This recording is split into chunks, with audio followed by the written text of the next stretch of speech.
Alright, so let's rehearse this idea. Okay, so we have the full hash table. Alright. And now we create two. Let's see, we shear elements off the end, decrementing their corresponding counters in the right hash table. Okay. Until we hit 0. Until we hit A0.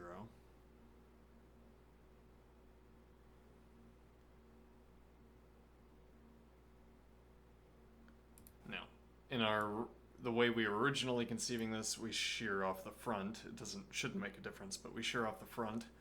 Or we should be able to flip what I'm talking about. But okay, we shear off the front until we hit A0. Okay. And now the idea is that we start shearing off the end, with the termination of this process being that we hit the same 0. We hit the same 0 on the left and the right hand side. Okay.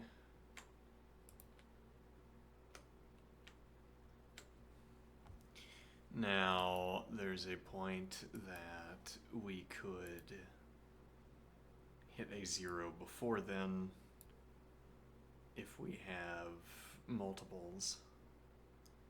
Okay.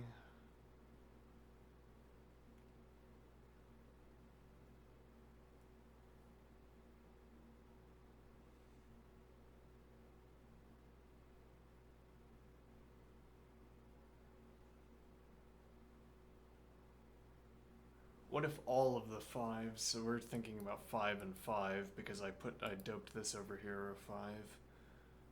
We're thinking about 5 and 5. Okay. And we're thinking, what if these are the only copies of 5?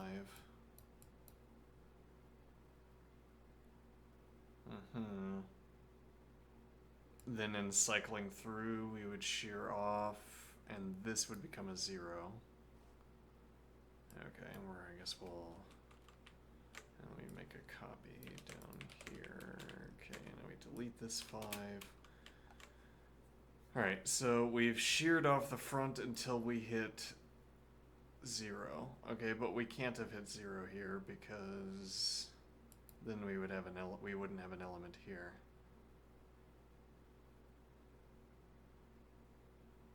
Okay. Well, then I guess 8 wouldn't be the 0. 18 would be the 0. Okay, let's... So we're saying 18, we shear from the beginning, we hit 18, and that's the 0. Okay, when we decrement the counter there, we run out. Now, so the idea is that I shear from the right-hand side, and so long as I am not hitting 0s, any element I shear off the front gives me as many combinations as there are elements before the 0. So I shear a 5, and I add to a counter this length quantity. I shear the 1, I add the length quantity, ... I hit 5. Well, let's take the easier case first so we can get it out of the way, get it off the stack. In the easier case, we hit the number just before.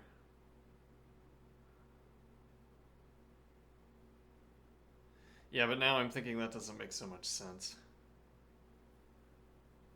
Like 8 wouldn't have anything special about it. It would be 18, and we have...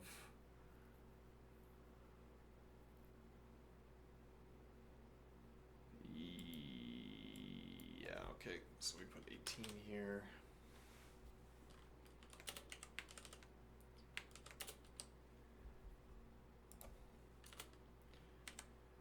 Okay. But then we wouldn't have hit 0 here. Okay, so I guess the point would be that we would keep going until we arrived at that 18. Well, that would be the ultimate termination condition if this was a complete copy of every number. Okay, instead, the harder case, what is more likely to happen is that we shear off, we multiply it by this quantity, we shear off, dot dot dot, we hit another number, i.e. 5.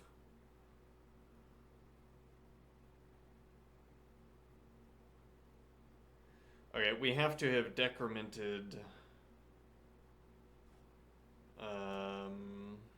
Let's see. Let's put the 5 back in. We have to have decremented both hash tables while cycling through this sequence, I think. And the idea here is that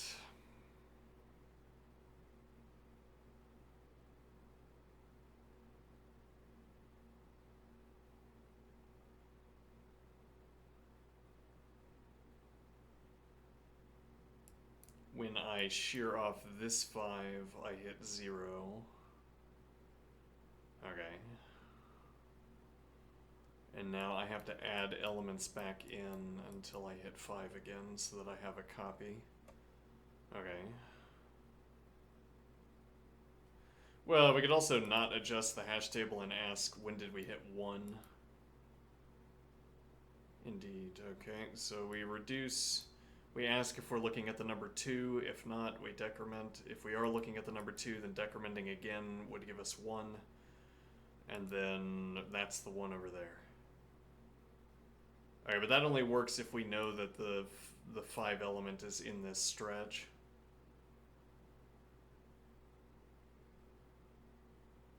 Right. Which brings us back to this question. What if we hit a 0? Well, if we hit a 0 and that is not an element of this, then that would also be a termination condition, right?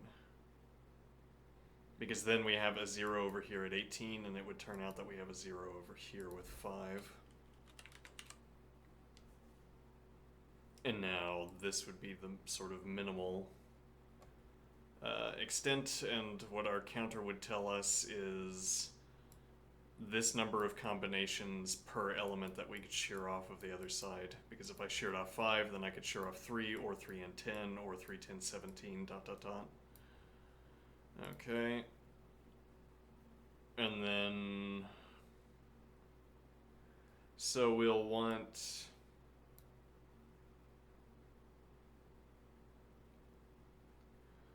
let me see here, we'll want to keep this list because, so I shear off, 3 goes into the end of the list, all the way up to 8 at the front of the list. Okay, and my hash table, I have a hash table that tells me what elements are in this list. And it would need to be a hash table because we could have multiple copies of any of these numbers. And so the hash table will tell us the count as well. Alright, and then we take elements from the beginning of that list because that list is reversed. So 3 is at the end, 8 is at the beginning, we const 8 on. Well, we cycle until we get 5, decrementing the length counter. Okay, and when we can't get 5, length counter hits 0 and we're done. Or if it's a number that we can get, which currently there are none. Nope, 7. Alright, so we remove 7, and that brings our count down to 0. Then we look at 11, we look at 2, we look at 7, that brings our count back up to 1. And then the multiplier on each subsequent element is also diminished. Alright, question is, how do you implement that? Alright,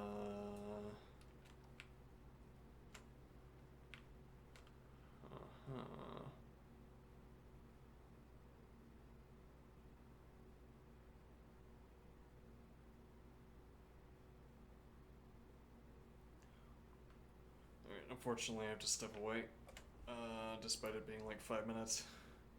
10 minutes actually. Oh, alright, be right back.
Okay, I'm back.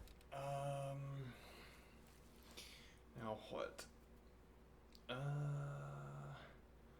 Right, the implementation of this seems like it's going to be complicated. But maybe not.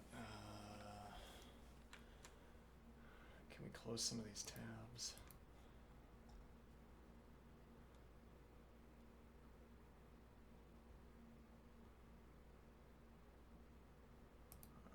Let me see here.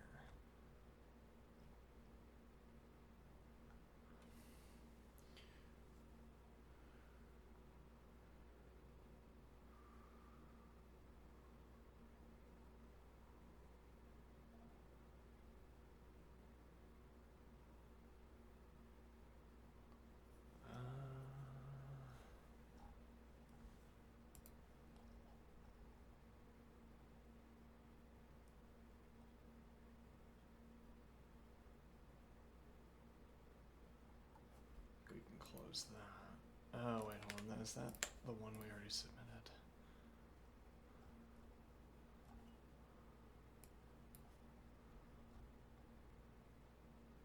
No.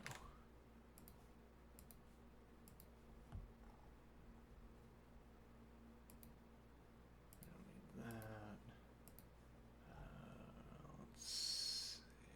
I think this is merely with displays. We don't need that.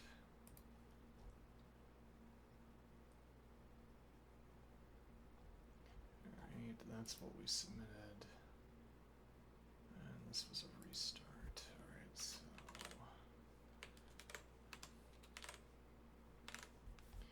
this is 2799.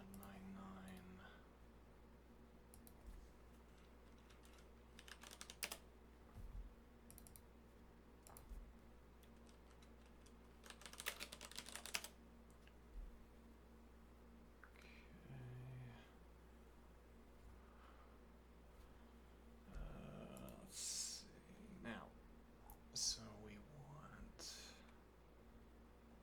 this stays the same. Okay.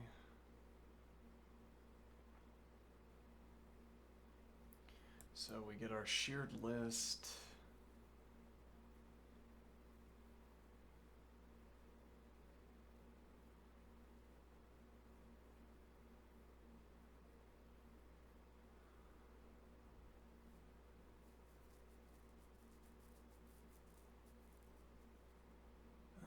So we need. So these are all the numbers that we're sharing off the front. Okay, this is the length count, and we have our partial hash.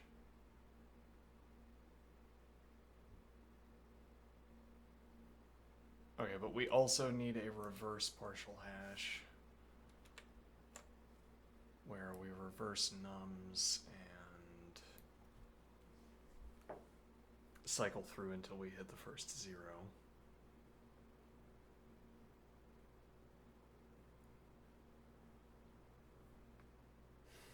Okay.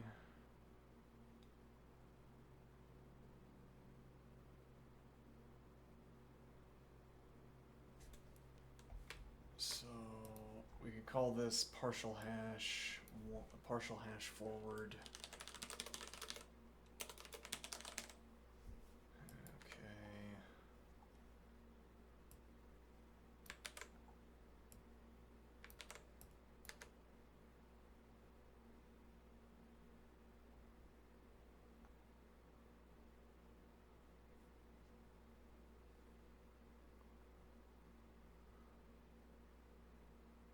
We don't need to hold on to that yet.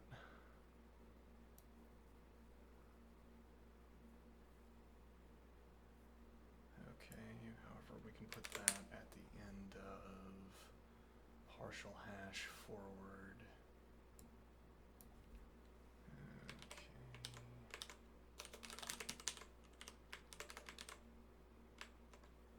Begin.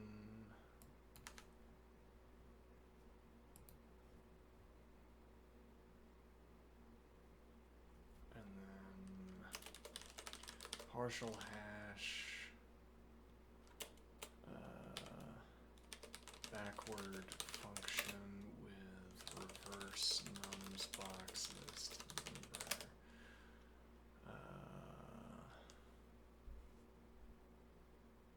Why do we have the full hash here? Right.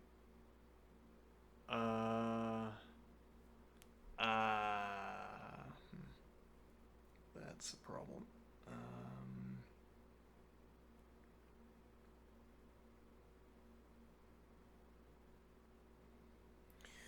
Okay, so we need to go back to having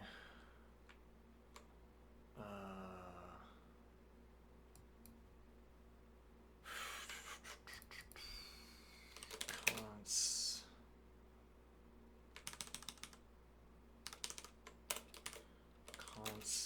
-1, const 0, 0 for the moment. Const add 1 ref counter pair, add 1 ref counter pair. Okay.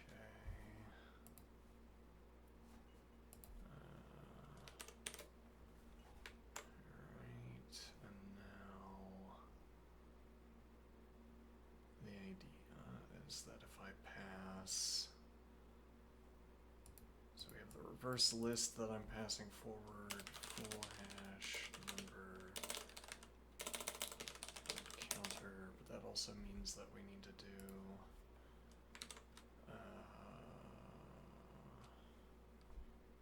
so that's partial. Oh, never mind. We don't need that because we're not decrementing. We don't need a decrement. Or rather, we don't need a second copy of each number because we're not decrementing it. We're sitting on it. Okay, then let's go back. Correct. Rather this. Okay. And now this. Okay. Now full hash.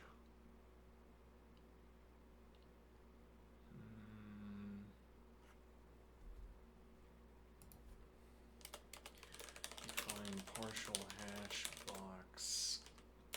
Define partial box hash. False. Okay, set partial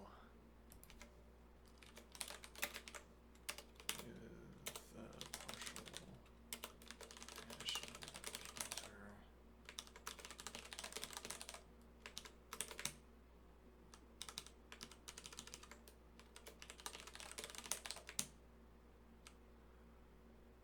Okay. Now we send, we don't need shared list.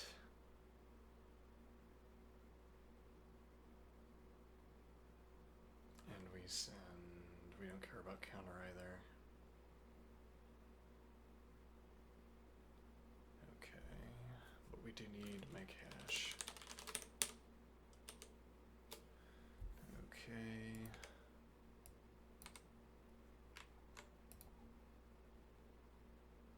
Partial hash. Backward function with reverse nums box list number, rather with reverse nums list number, full hash number dot counter, and partial hash backward.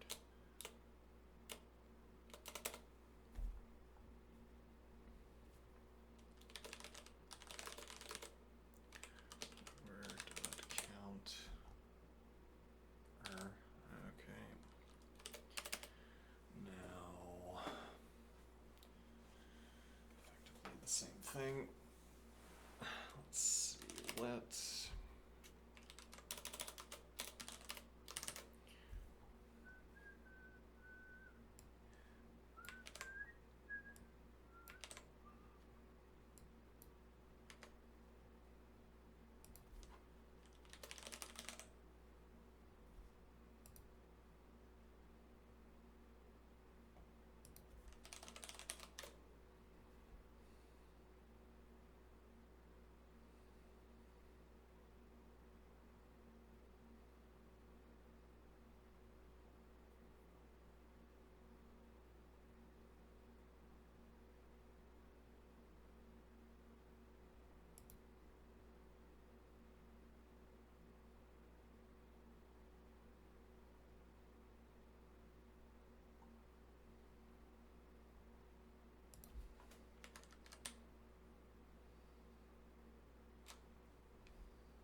otherwise,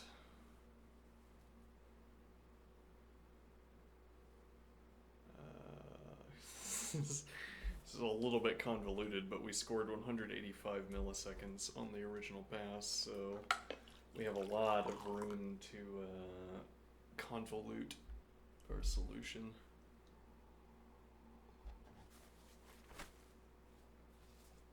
Alright, so otherwise, right, well, it's effectively the same as above. Begin hash set partial backward number counter nums list number partial ref counter.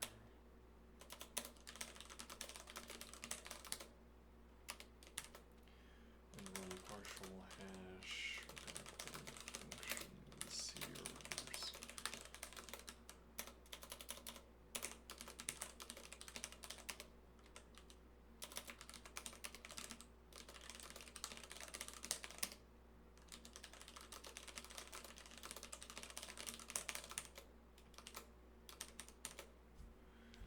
Alright, now we need to call, actually we should,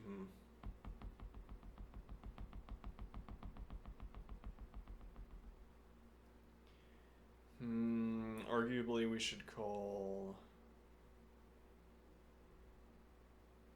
partial hash backward first. We can edit that at the end, but the point is that we wouldn't have to put shared list into a box.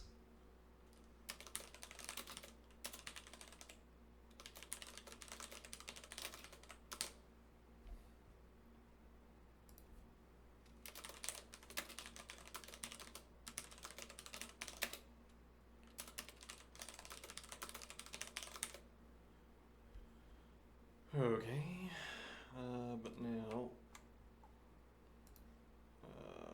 let's see, we call question mark function with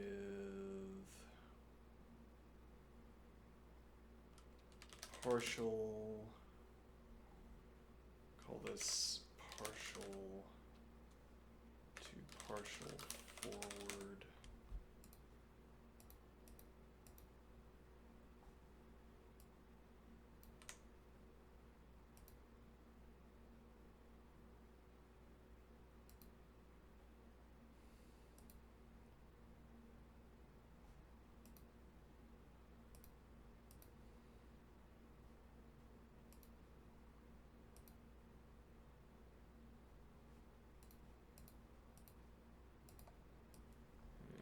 Okay.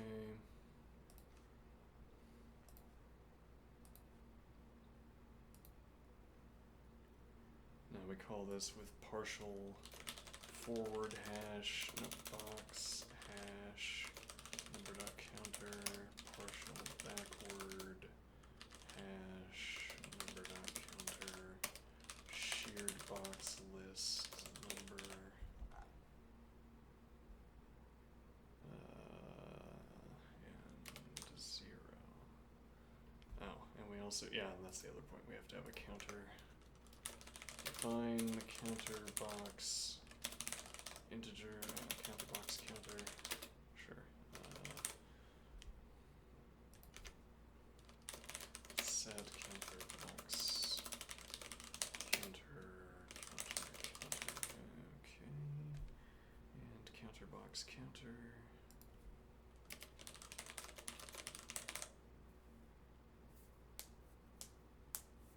Okay. Now, what do we want to do?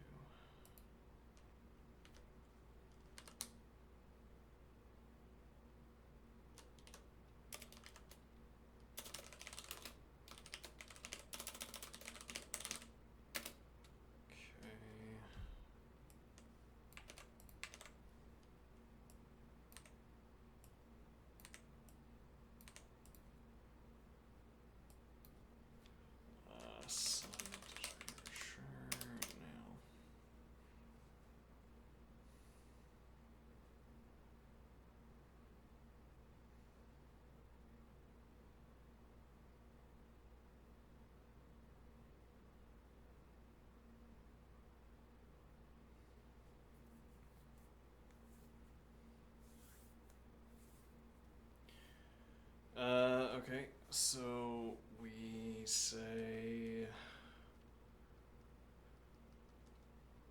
So we also need to reverse. The full reverse.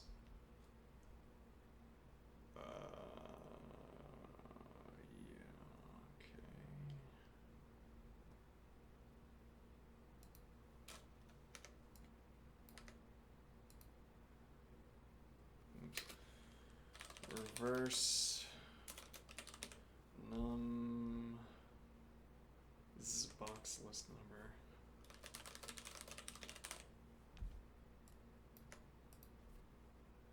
Okay.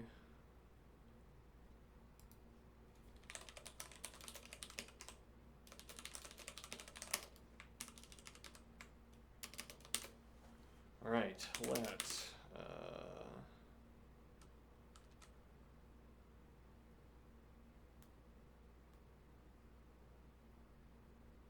Wait, why do we need partial forward? Let me think here. Like we needed partial forward when we were figuring out what should be in this list. How are we using it now?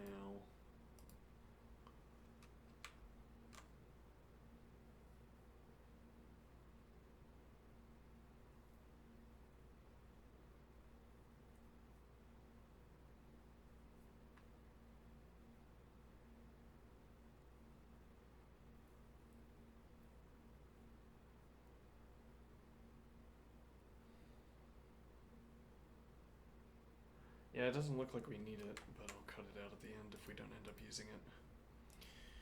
Alright, so let partial ref counter hash ref partial backward hash number counter car reverse nums list number. Okay. Cond equals, say greater than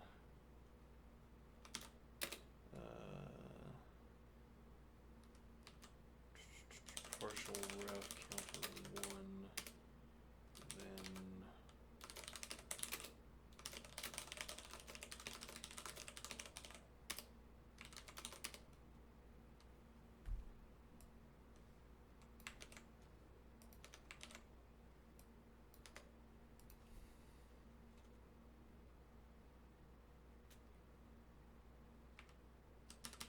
I'll say add end.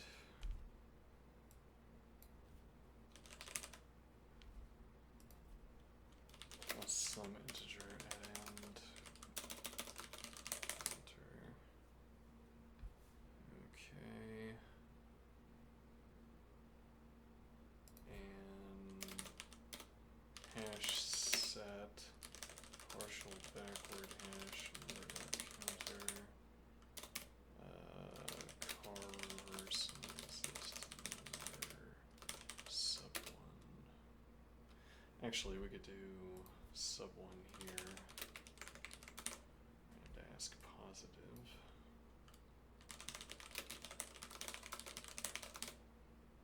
Okay.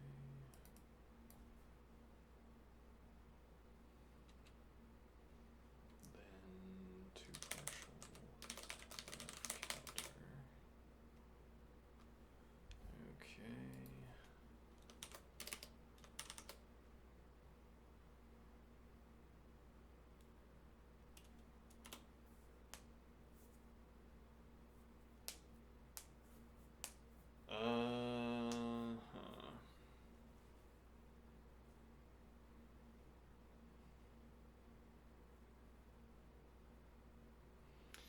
Okay, so positive partial ref counter.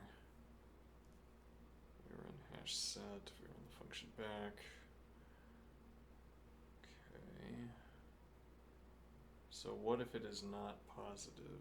That would mean we have identified the last copy. Okay.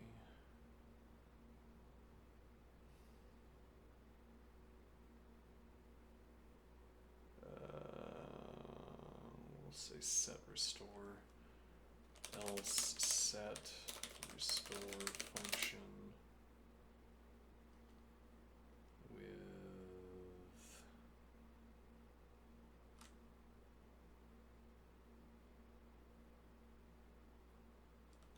CDR reverse nums list number. Yeah, we don't have any use for partial forward. I'll go ahead and delete it. Okay. Which also means we didn't need to set the box.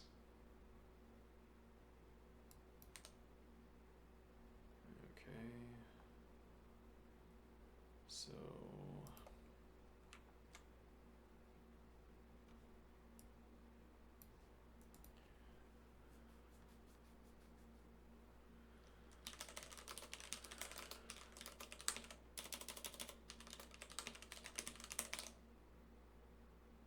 So I guess the idea is that we don't set this hash because we're going to get one back. Okay. And then shared list number some integer counter.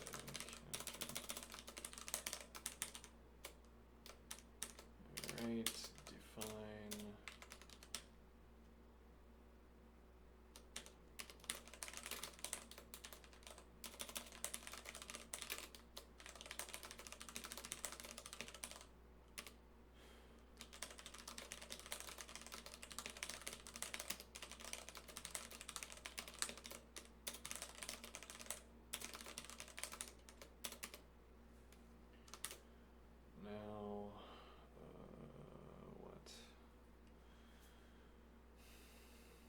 Oh, so we need a copy of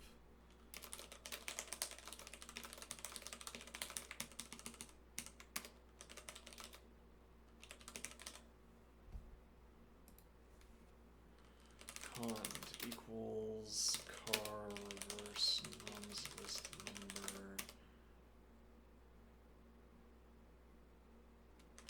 active number, then we call back to question mark function with not CDR.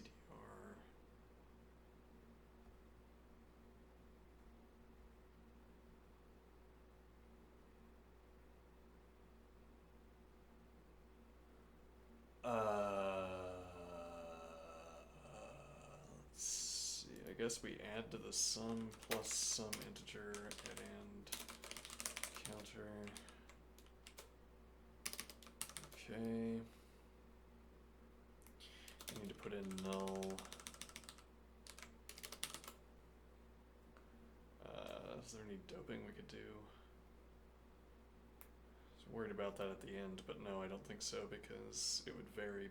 We would only be able to do equality or not. Well, actually, yeah, we could force non-equality.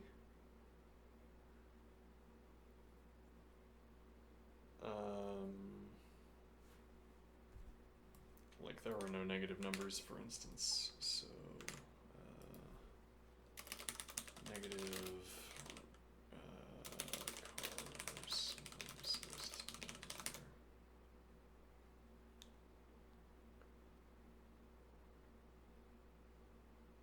number. Oh, this would not be reverse nums, rather shared list number.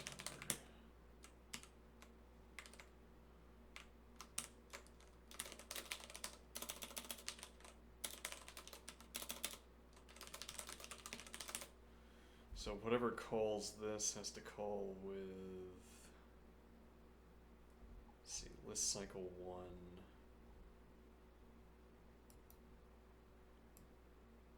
Shared list number, so that would be next to last argument. So this needs to be list -1. Okay, negative car. Then set restore function. No, rather some integer else set restore functions. Nope.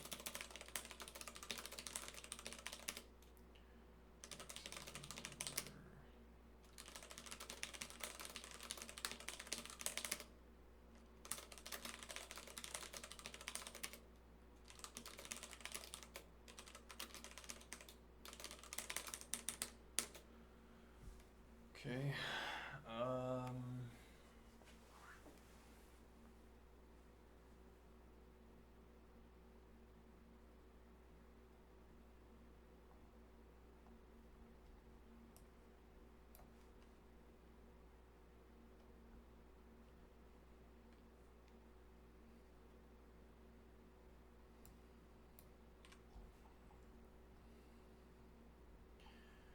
Alright, so we should be able to delete this actually. We can get it back if this is wrong.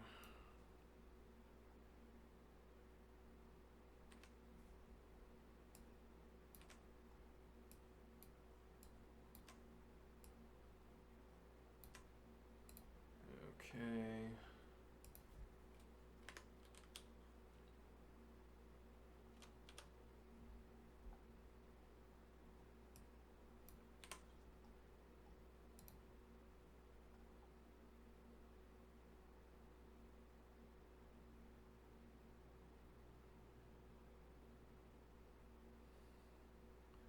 Static.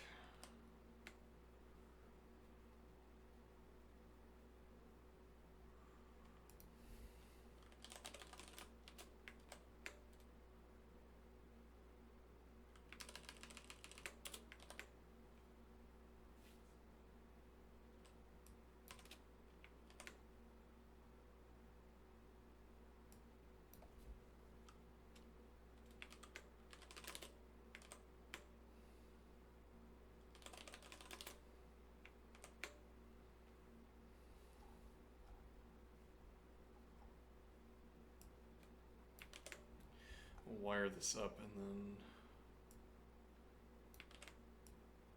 fix the ordering after.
Well, that's harder to answer.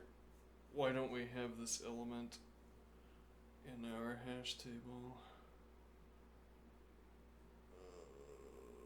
Let's see.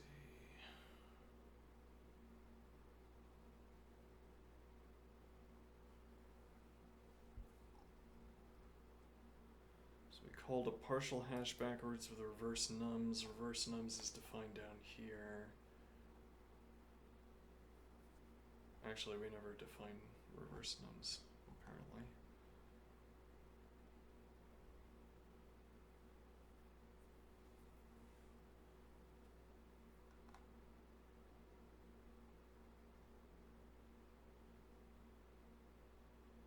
Oh no, there we go. Here we set reverse nums box list number to reverse nums. Then we send reverse nums box. Okay, then we do partial hash backward.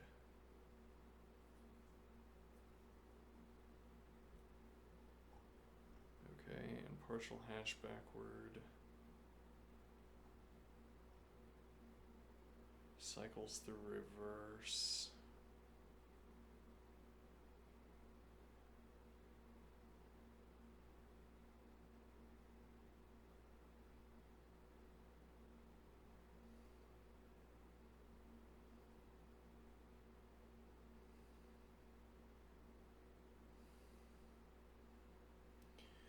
Okay, so we can put this hash set before either of these. That also gets rid of a begin. I think we can do that because hash set partial backward hash number dot counter.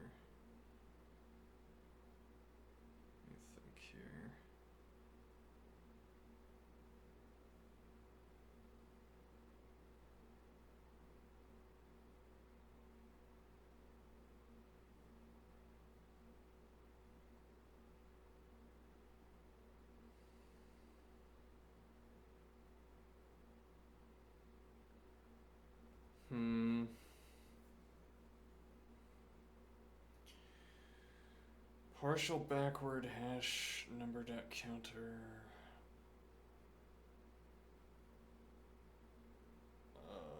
Losing my fixation on this.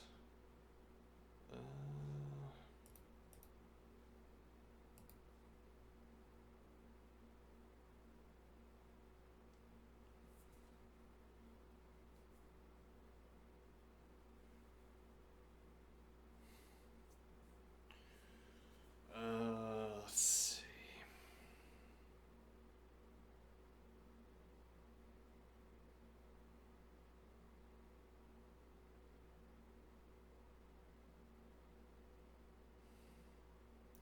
I think the point is that this is missing the last hash because we run out, because yeah, we don't perform the last hash before stepping. Let me see.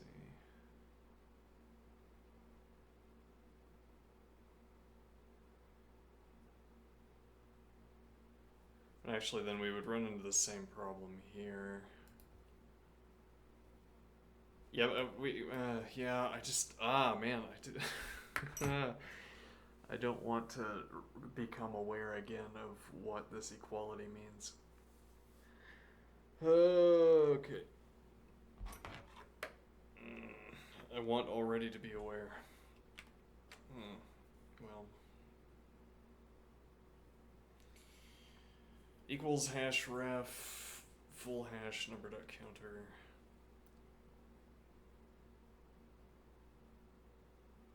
Okay, that means that we have encountered as many instances in our forward search, as many instances of a number as there are in the entire collection.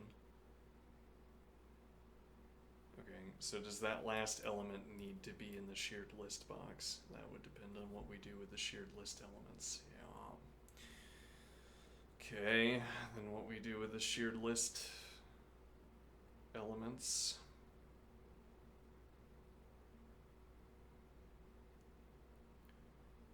Let me see here.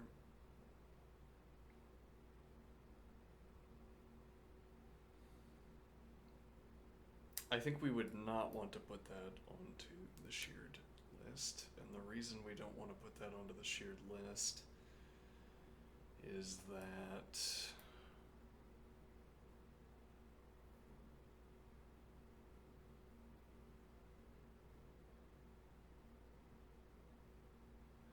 the reason we don't want to put that onto the shared list, if we go back to our notes, the last number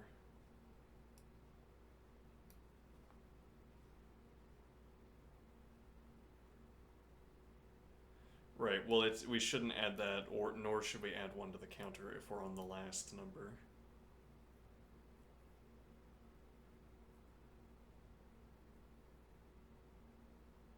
It wouldn't be meaningful to add that number back in, but also it isn't one of the alterations. It doesn't contribute to the alterations we can make because we can't remove it. Okay, now what though? We don't need to hash set here because we're done. We don't need this hash table at all after this. So partial ref counter, let's see, now we do need to worry about this one though.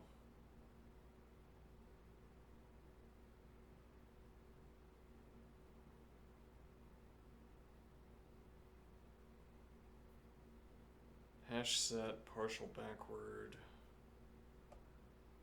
Well, I was late today because I started, I was doing some of the preparation for having to interact with the bank. I also watched a video and I didn't much enjoy it. Which I guess is a good sign. Sort of zoned out for 15 minutes. Kind of video I used to watch all the time, and now, I don't know, I didn't feel any pull to watch more. Anyway, but right, I started thinking about what I have to know, or what I have to do at the bank, and the Kafkaesque nightmare began. as with every other interaction I've ever had with the central office.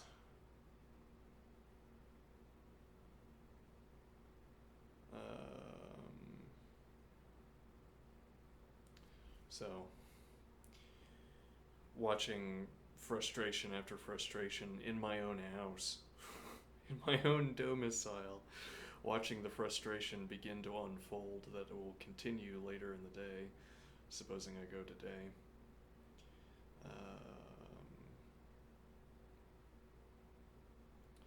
Right, I'm on edge. Okay, so what are we doing here? Partial hash backward, partial ref equals hash ref partial ref. Okay, now do we need to include this element? This would mean we've hit the 0 on the right hand side. A 0 from the right hand side.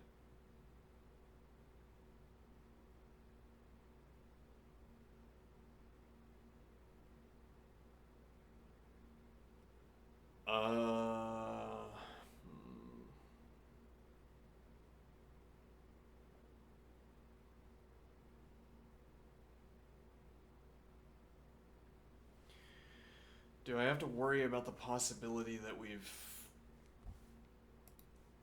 sheared past 18? So we keep shearing.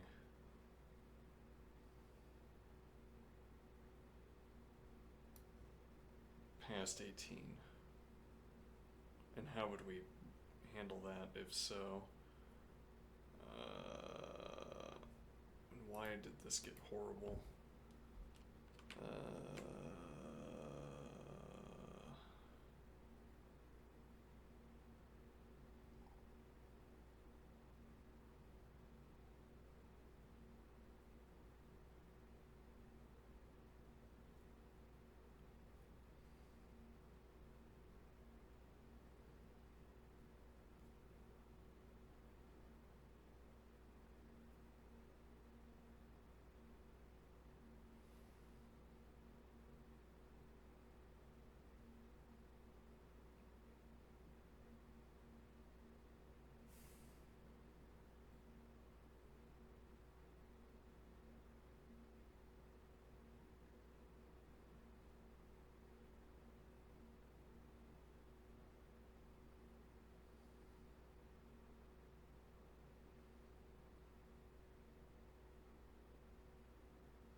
Okay, so we're in partial hash backward, we're beginning at the end of the list.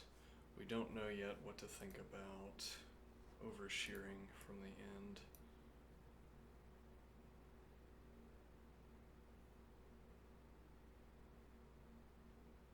Well, and the idea is that both copies of 18 could be over here, for instance. Okay, but then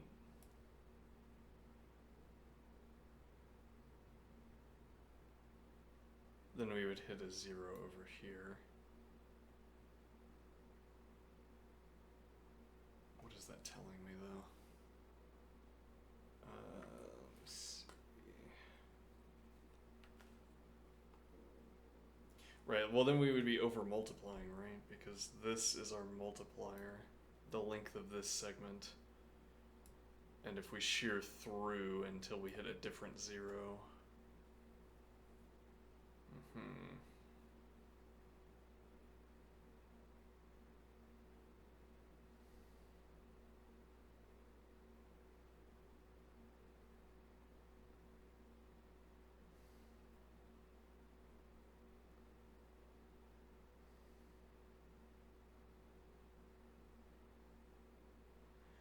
Shear through until we hit a different 0, and it appears this process doesn't work.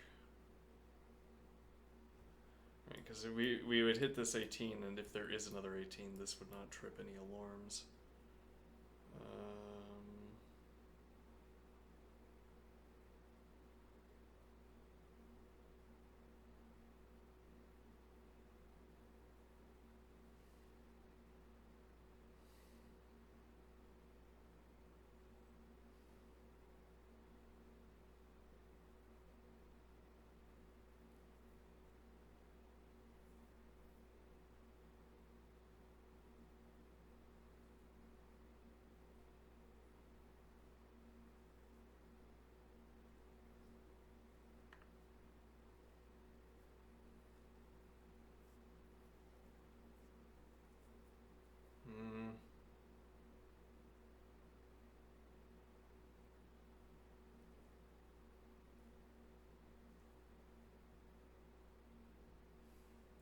Yeah, I don't know how to fix that. And my patience is thinning out.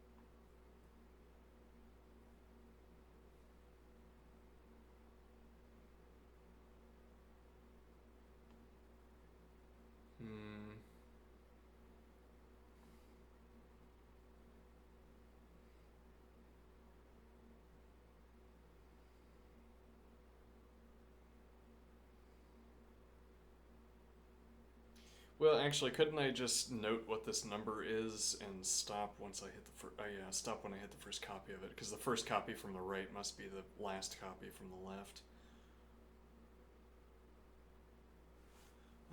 Okay. Yeah, though now there's going to be asymmetries between these two procedures.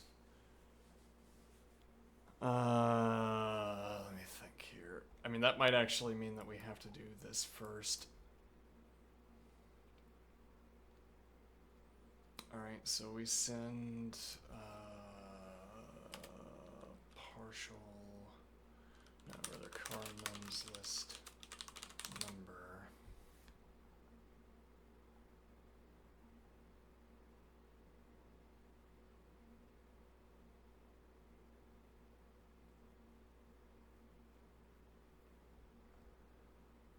Alright, left termination number.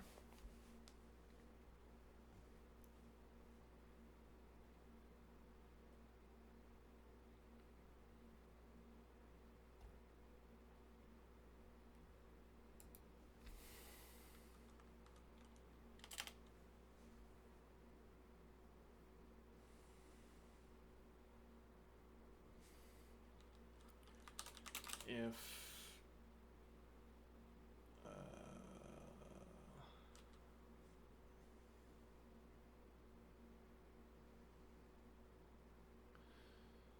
we could also accomplish this by setting. Yeah, we could do this. We could accomplish this by setting the full hash to setting the corresponding counter for the left termination number to 0. Because we would not yet have encountered 1. We could not yet have encountered this number, so if we encounter it, then we'll get 0, and the full hash number counter will also be 0. Okay.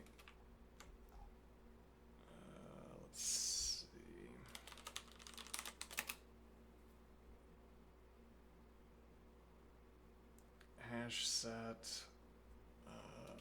full hash number.counter cards list number to 0.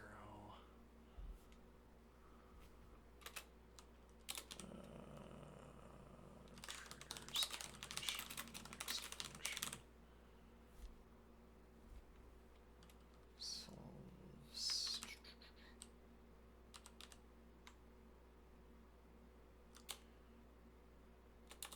Solves edge case in next function. Okay.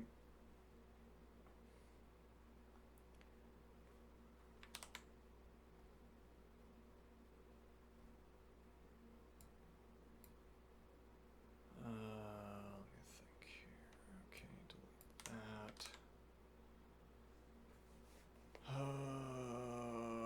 Okay, let's see.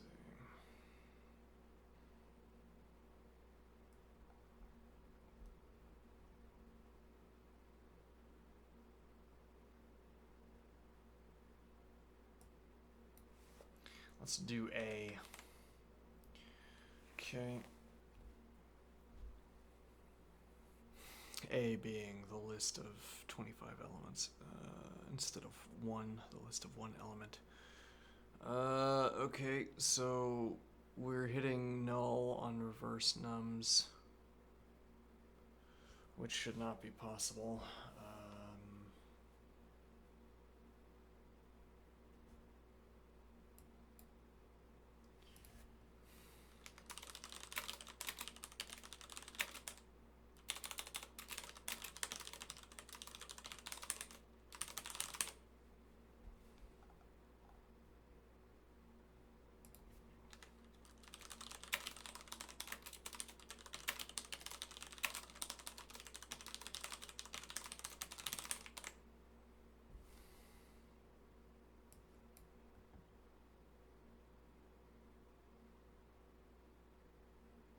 Huh. What? Let's see.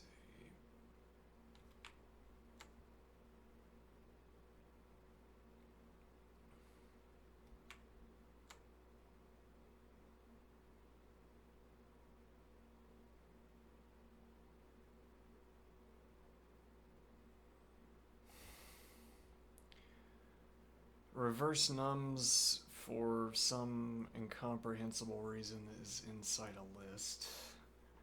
Incomprehensible. Yeah, well, for some currently unknown reason is inside a list. Why is it? Set reverse nums box list integer to reverse nums. Okay, did nums cease to be... Let's see.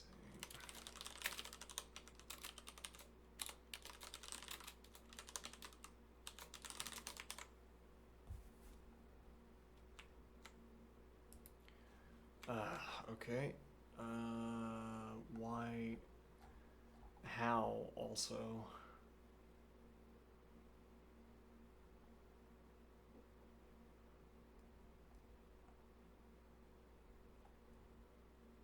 Oh, list A. I see. Okay, fine, whatever.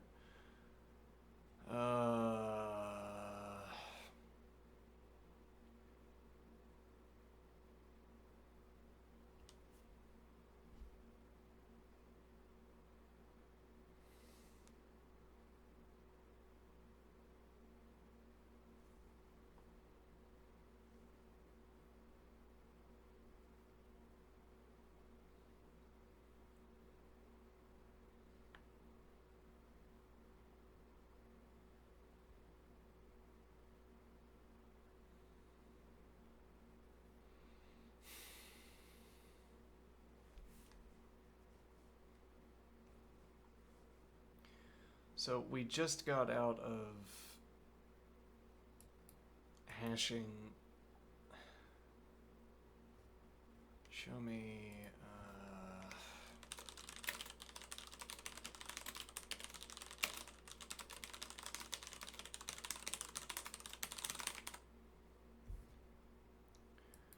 Okay, apparently we didn't.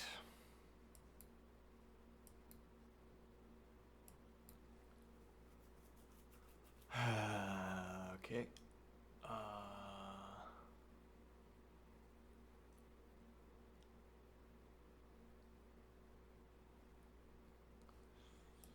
Right, let's delete that.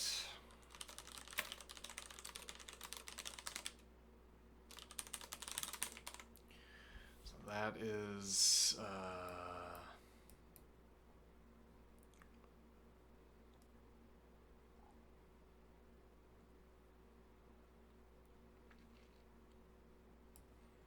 not cycling as it should.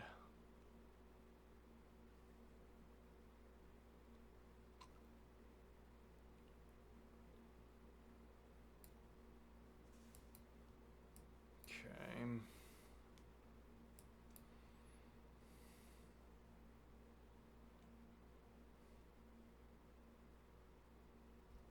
Yeah, I want to dump all of this. I want to trash all of this. This is horrible.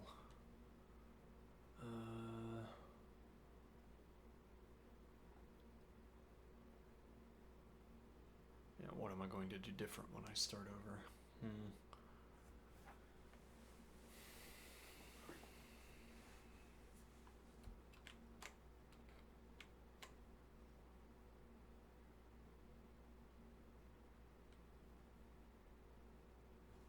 Okay, so that's null, and that's because we're not cycling through.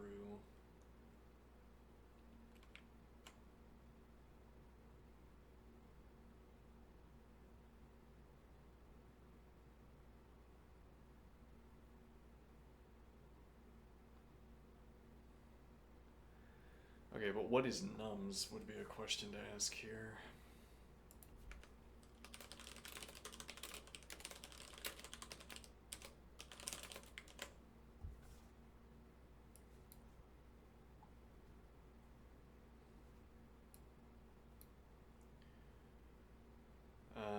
Do we have any duplicates?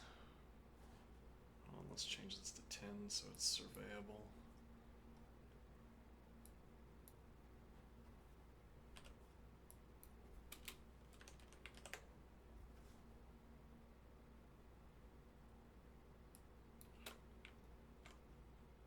Okay, now we do have duplicates.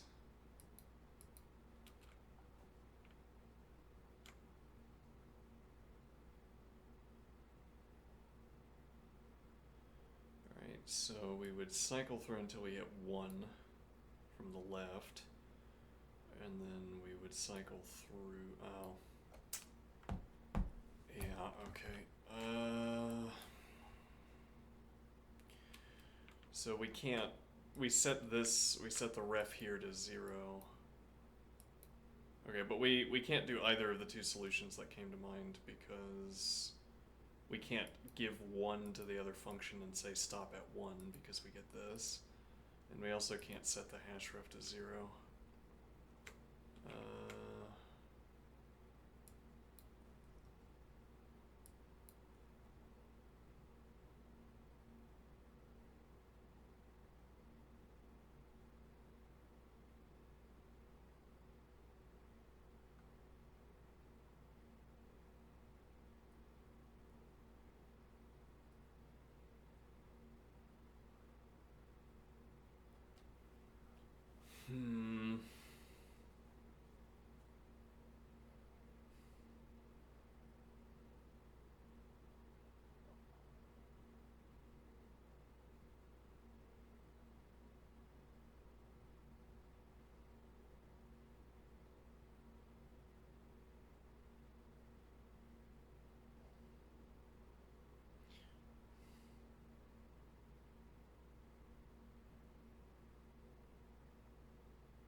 go back to having a counter.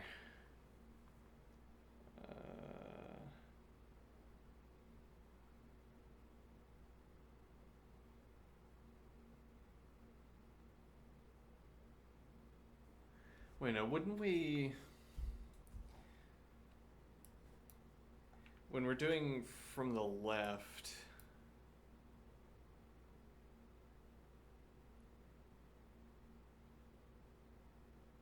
we would be decrementing, we'd be comparing against the full hash. We would get the last copy of one all the way at the end of the list.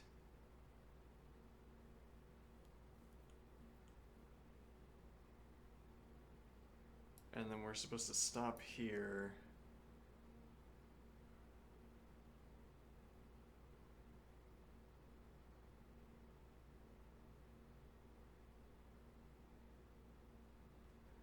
Well, actually, we would stop having a complete set at 2. We'd run out at 2, not at 1. And then from the right, we would run out at 1.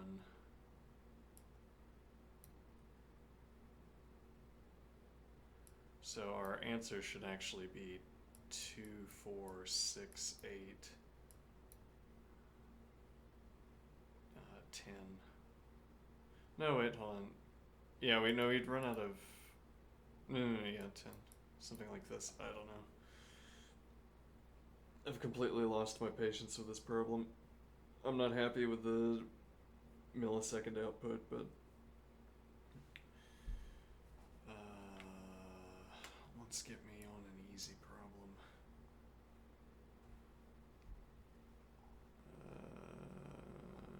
Okay.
Given an integer n, return a string with n characters such that each character in such a string occurs an odd number of times.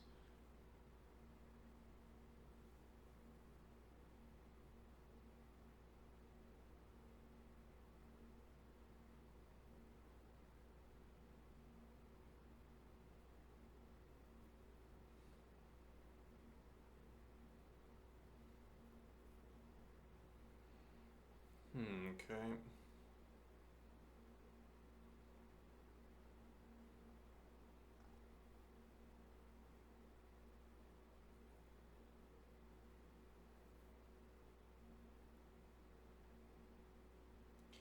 Yeah, this is easy.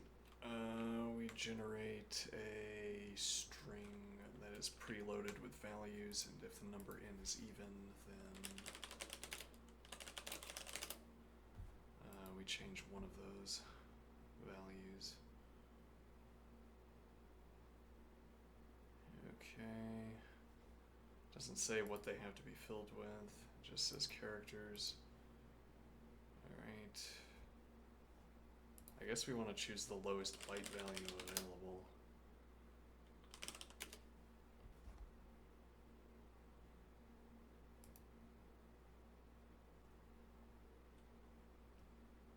Okay. Null character.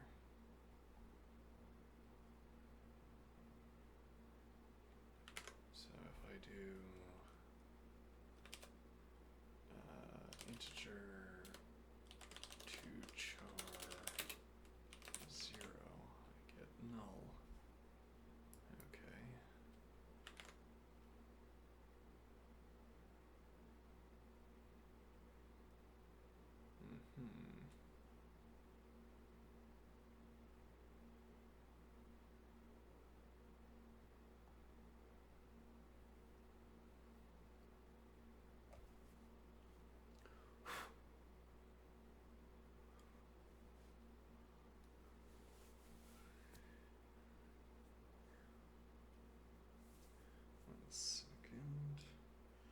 So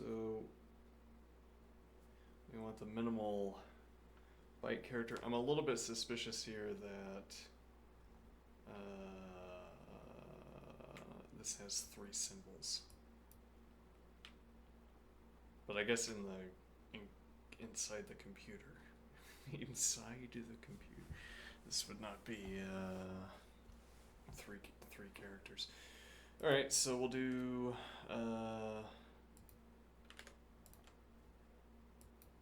So if I ask for, okay.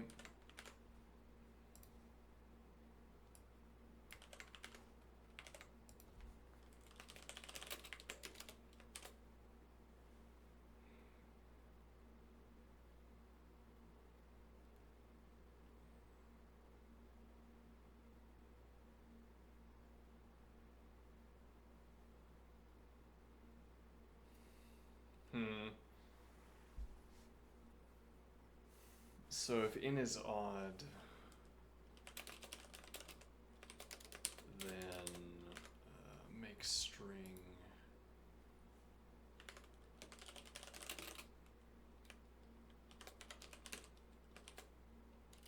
okay. Now the alternative is a little bit more complicated.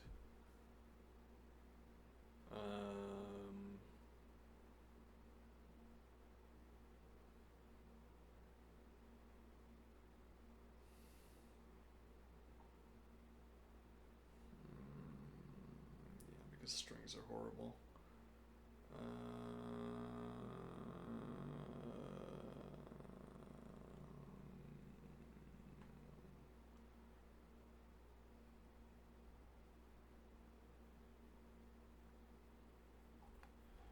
So we'd have to make a let definition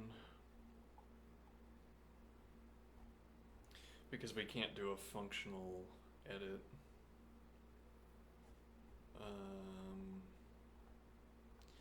We can't make a functional edit to the string.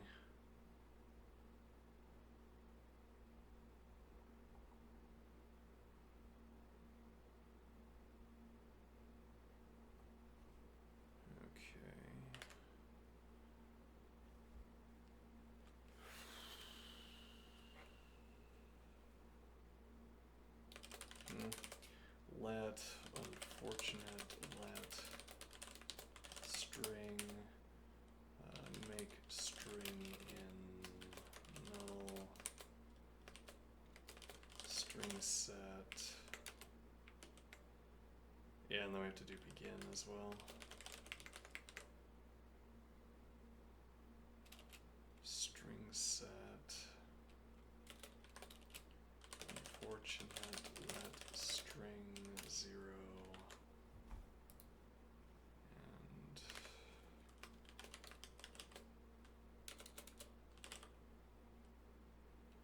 yeah, if I ask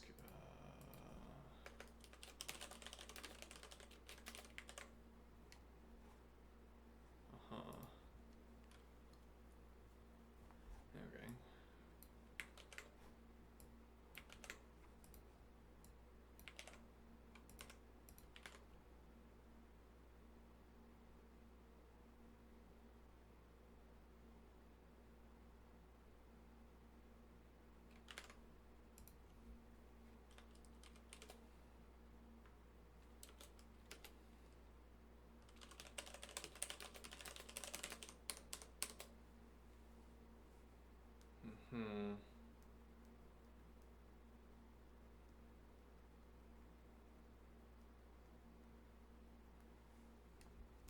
I'll just do one here. This one, because we're filling up the entire string, I want it to be the minimal byte value, which might help, it might not, but then it shouldn't cost us anything either.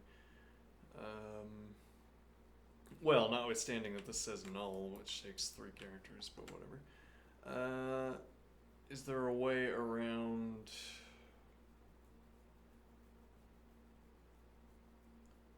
this let definition?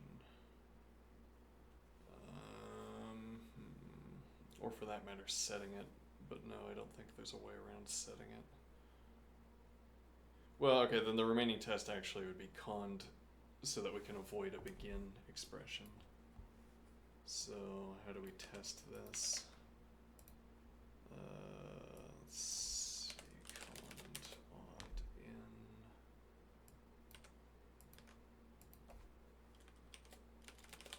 Else let.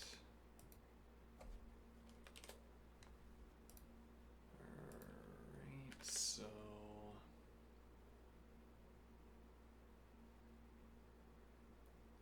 we need list generator, as we so often do. What would we do without the list generator? Time.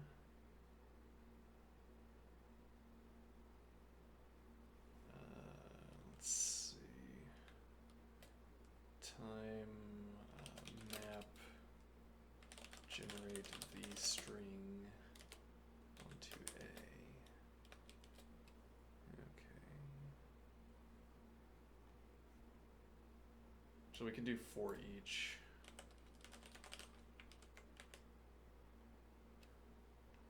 Okay, and then similarly here. For each generate the string A.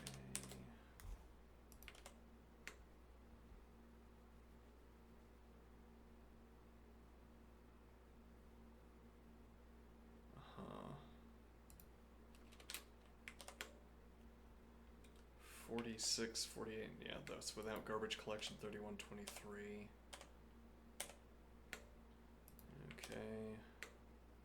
Same problem. 31.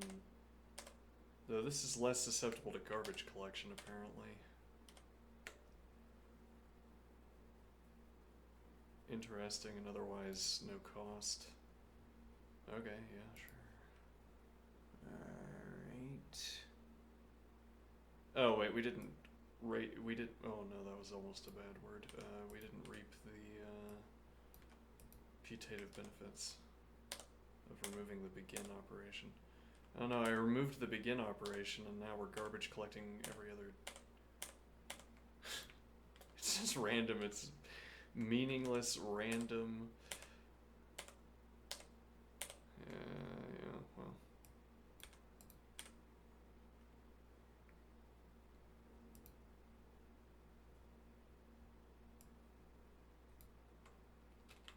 Are there any edge cases we need to worry about here? One. Okay.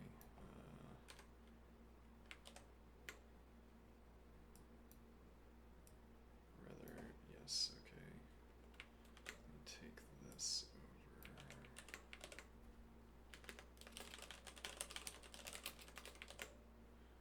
Not a problem. Alright, let's see it.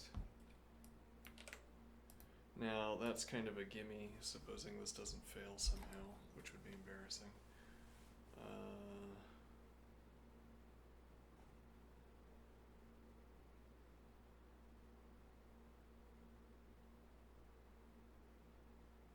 Oh.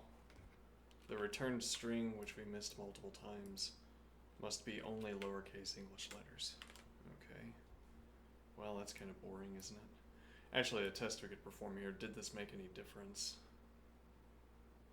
Interesting questions. So we'll do A, and B, and then A, and B. No.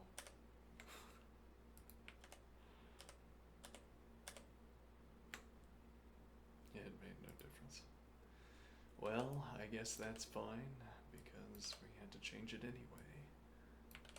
Alright.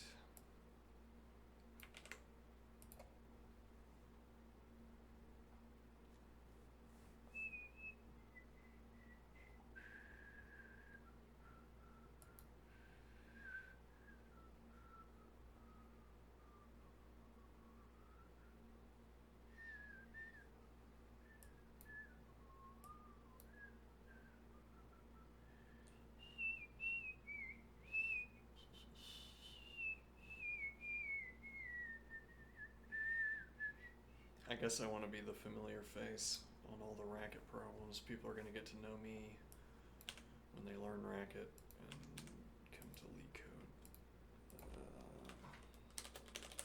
So even though this is a gimme, here we go.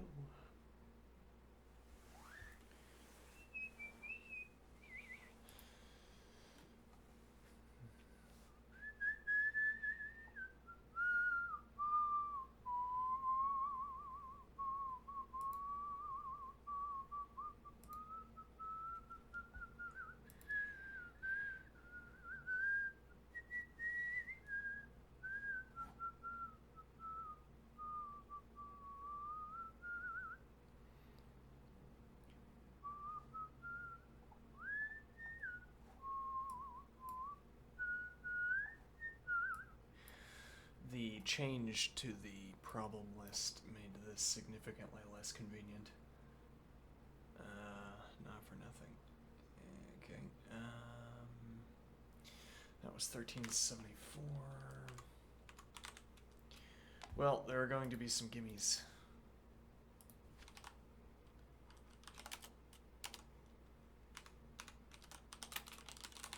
You just have to churn through them.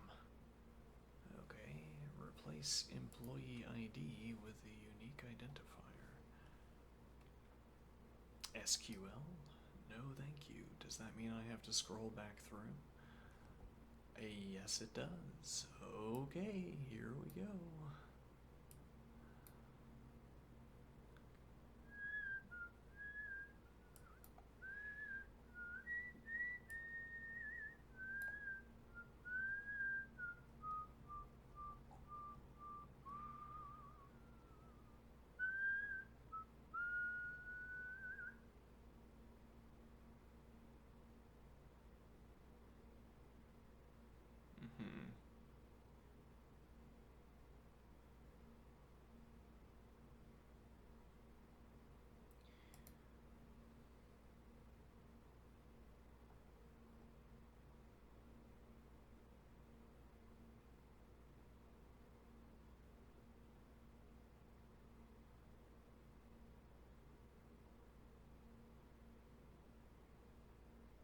Oh.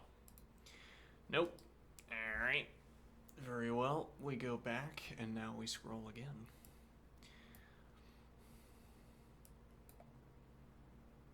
We can open up in new tabs. Yes, we can do that, and we should even.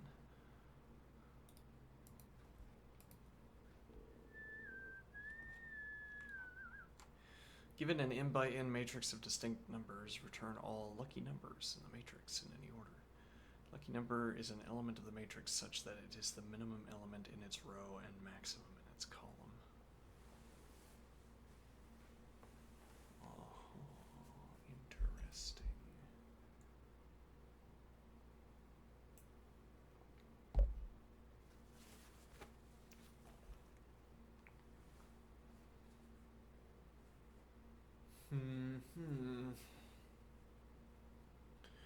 This seems like a classic problem for list processing.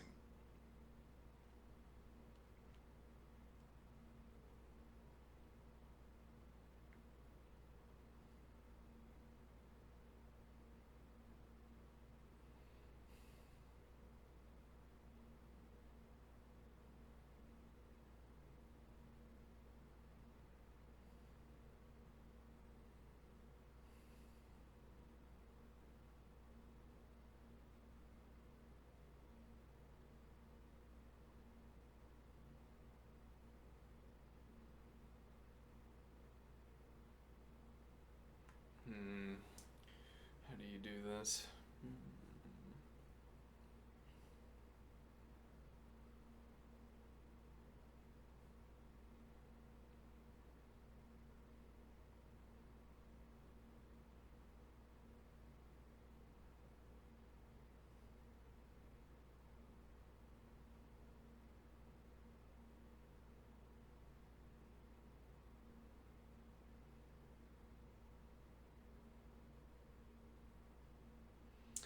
Distraction.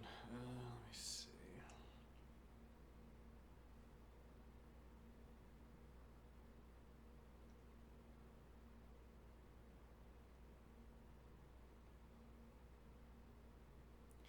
So we have two distinct hash tables, maybe?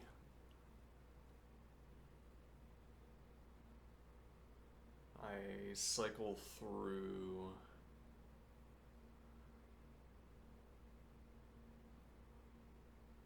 So we have a row count, we have a row number that we're on, and then I have a counter that increments and resets to 0. We finish a row and we have a hash entry. Well, so then, yeah, let me see. So we're tracking the least element as we proceed through the list, through one of the rows, and then we hash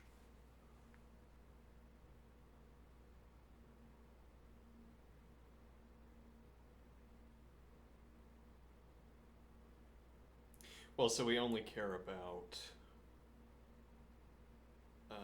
the least element.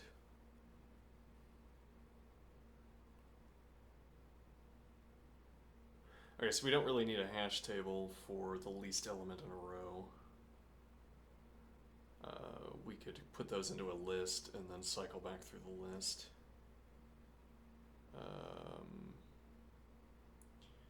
The question is, how do we track the maximum in a column?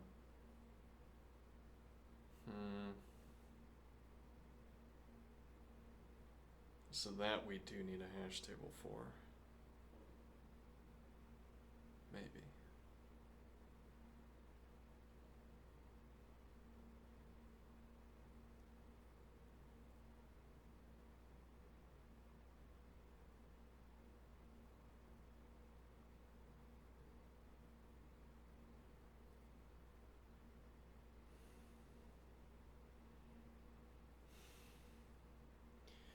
We cycle through the row.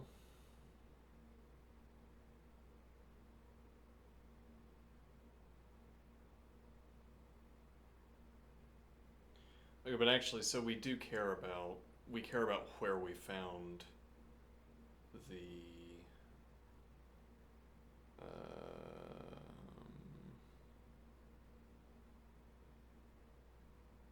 we care about where we found the least element. Okay, but how do we track that?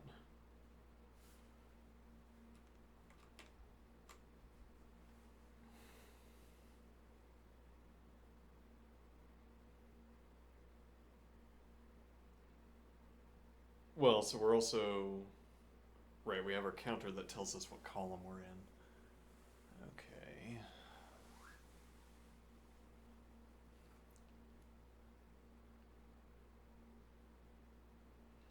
If I had a hash table that told me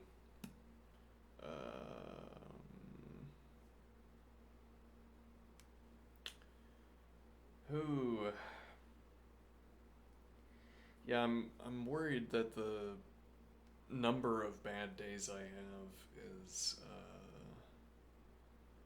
on reflection, the number of bad days I have is a high proportion of the days. Not a good thing.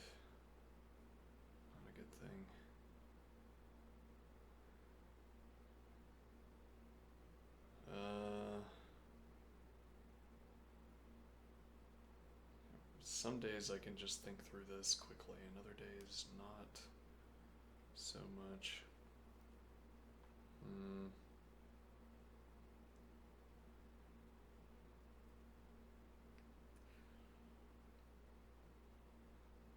So I track, when I find the lowest element, I also record its position.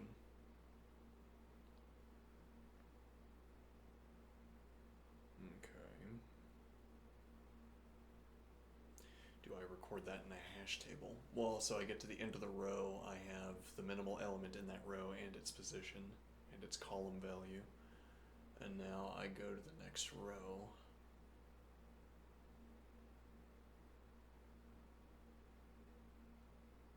Okay, and in addition to in addition to asking about...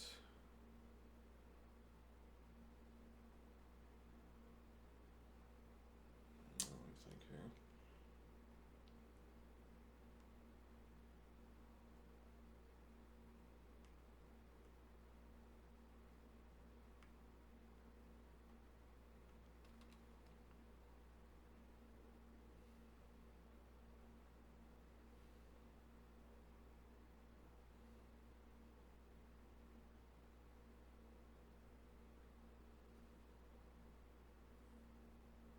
So we have its column value saved. We have the column value saved. Okay. I don't want to have to ask for every element I pass through. I don't want to have to ask, is this one of the relevant columns? We might have to do that though.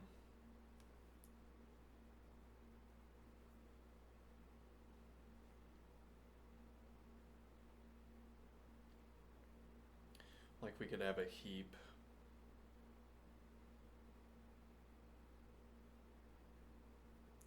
And then we're storing const pairs.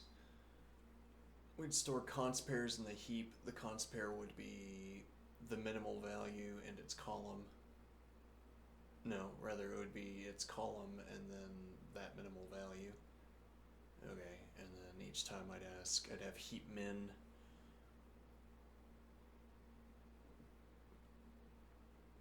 Okay, I'd have heap min. And I ask...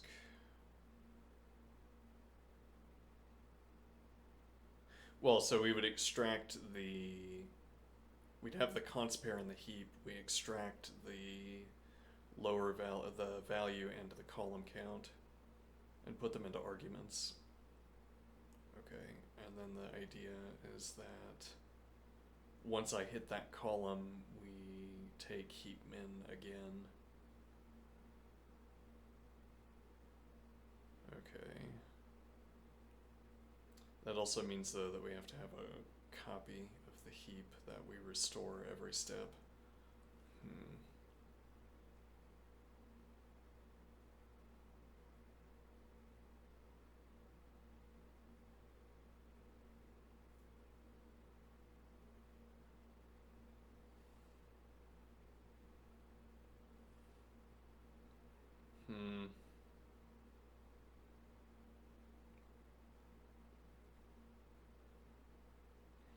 We can ask hash has key. So I get to a position in a row. I ask hash has key.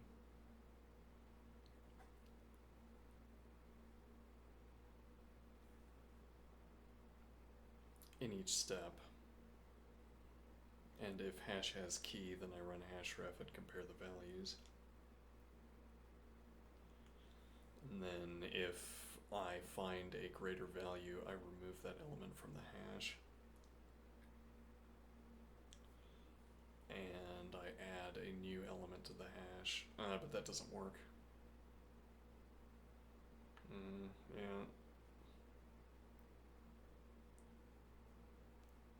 Because we wouldn't be checking for the later minimal elements. Like if we wouldn't be checking these minimal elements against higher rows higher up in the stack or earlier in the stack.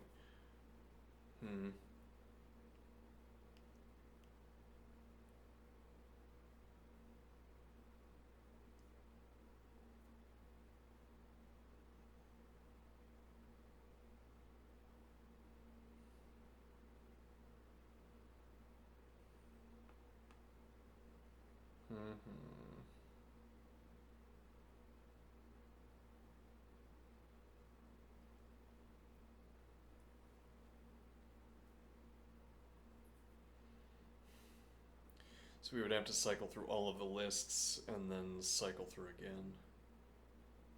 Though that would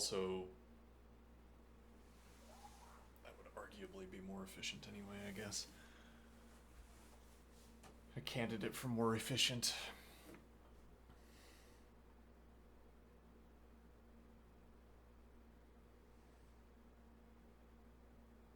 Can I ask minimum of a list? I don't think so.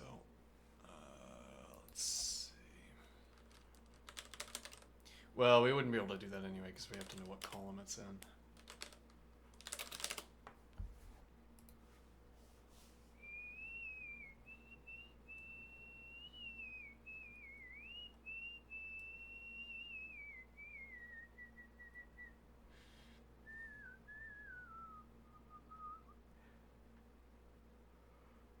Actually, argmin, argmax. But yeah, we wouldn't know what position it was in.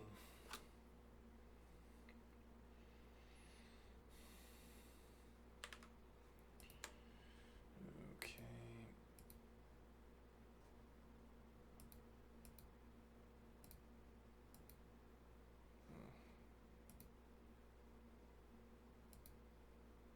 No, that's the one we just saved.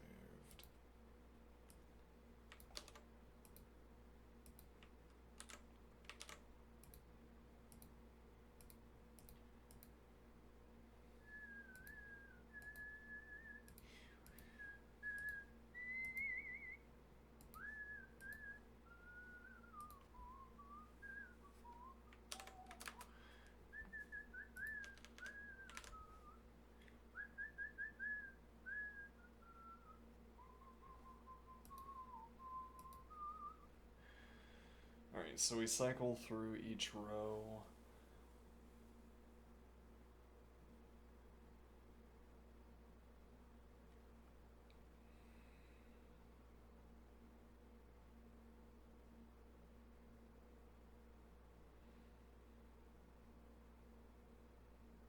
And then, yeah, we ask the hash has key sequence. I feel it seems inefficient, I'm worried. Let me see.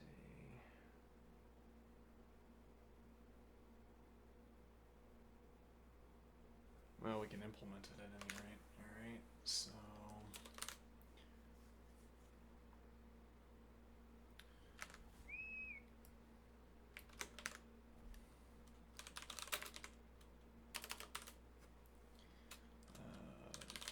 row cycle function, row list integer. Okay, we'll say value. Row list value. Okay, then we have position. I'll just do position. Okay, and then we have, let me see here. Row list value, position, and minimum value, minimum position. Okay. And then I guess we need that hash table. Well, yeah, I guess I don't want to flicker it. We could have define hash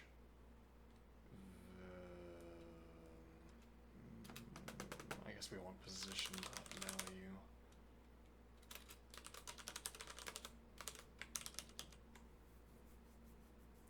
Actually, we do more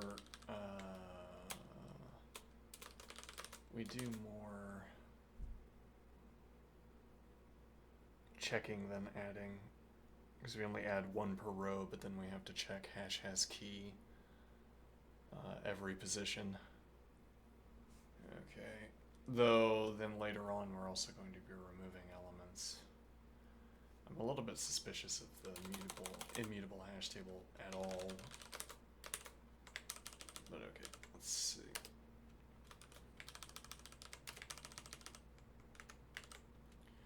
Client null row list value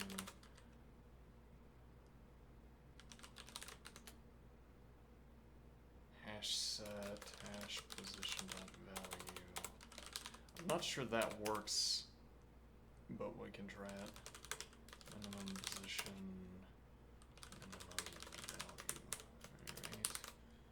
Alright. Less than car row list value, minimum value, then row cycle function row list value. Are all of the numbers in a row distinct? All elements in the matrix are distinct. Okay.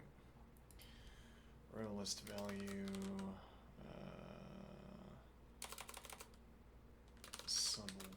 Add one position.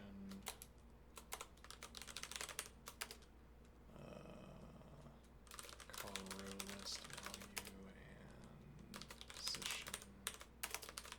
Else row cycle functions.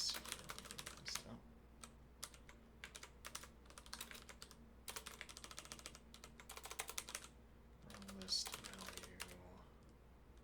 Add one position.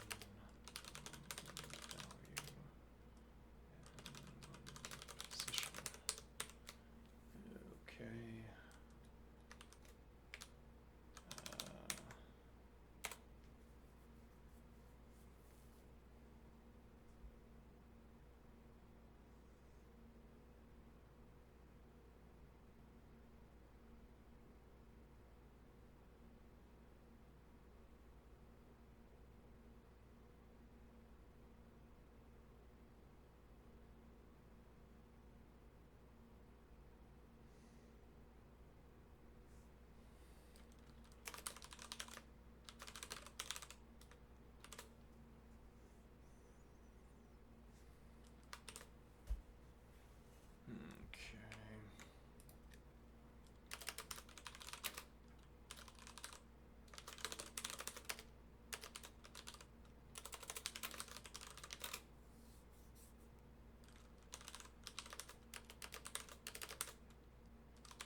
Yeah, this decides a plus minus question.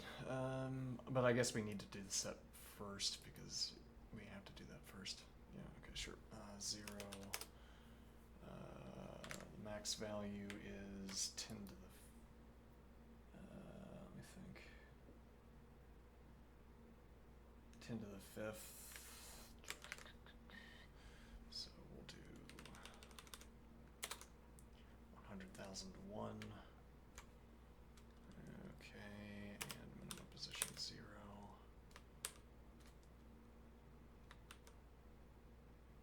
Okay.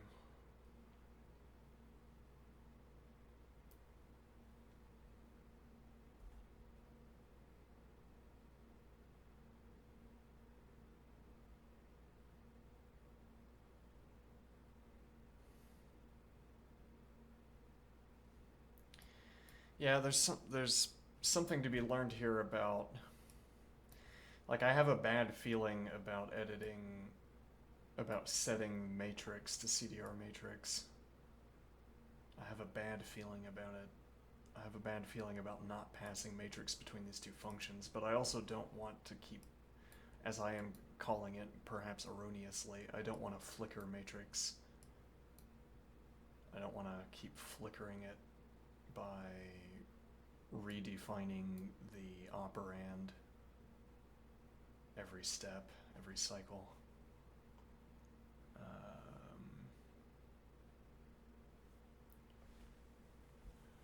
So, nothing to be done for that, I guess. Yeah, this actually doesn't work though. If we have one more element, if we have one more element, then I set to CDR and then I take car, that's going to give us an error. So we have to do let and then set CDR. Okay.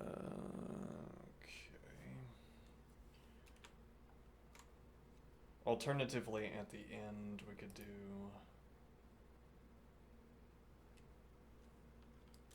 set matrix CDR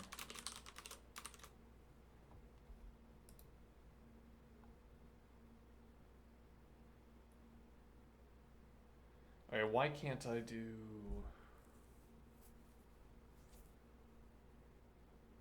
Why can't I do for each row cycle and then have these be default values?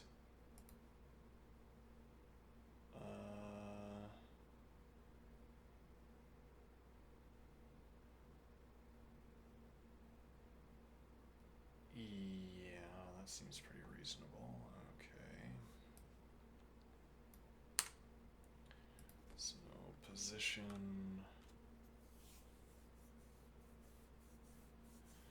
Well, and I guess the reason we want default values is that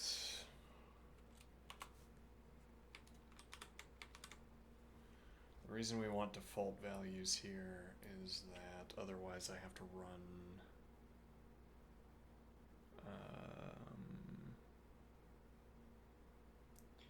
lambda x row cycle function x position minimum value minimum position, which introduces the lambda expression, whereas I can otherwise do the whole thing by saying row list value.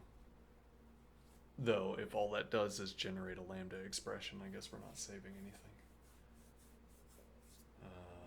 Yeah, okay, we can use our plain lambda and not have the default values. Alright, so for each matrix... Actually, we wouldn't have been able to do what I was saying anyway, because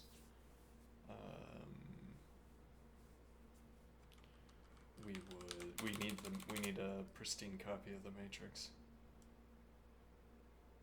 Okay, for each plain lambda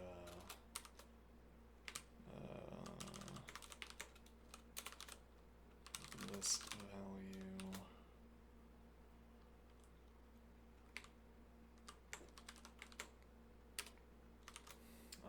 row cycle function list value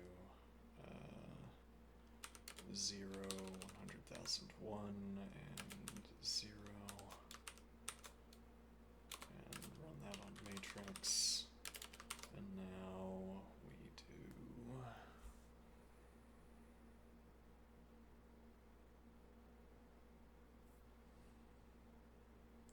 I'm gonna step away for a second.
now we don't need to do this.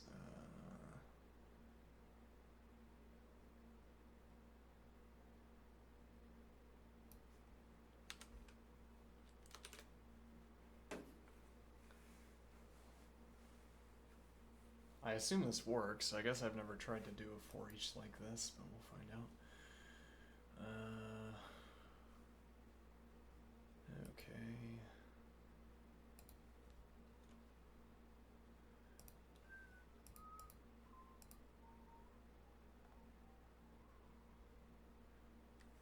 Hold on. I haven't really looked into plain lambda.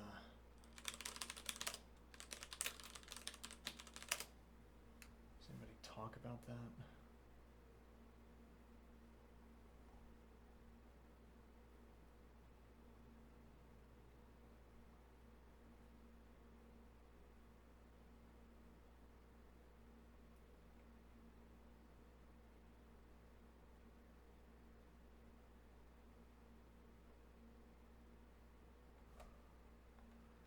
Is that text bold?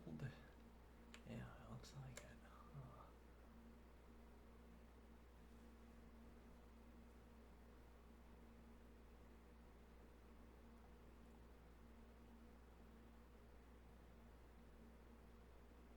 Plain lambda.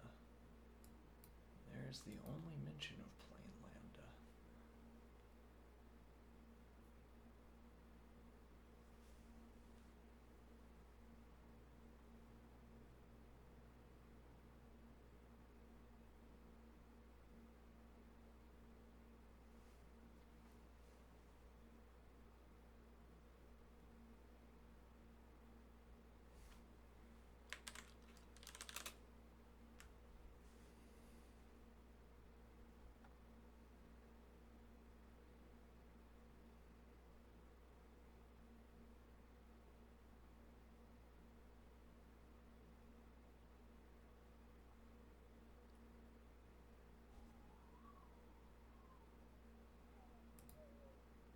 There we go.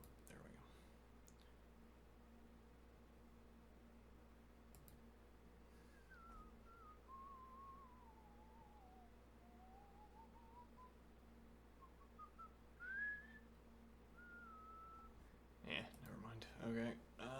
Let's see. So, now we have our hash table. Okay, now we need to cycle through asking. So I guess this is row cycle 1. And now we do row cycle 2. Okay. We could also call this column cycle, though that would not be. Well, okay, we can call it column cycle. Define.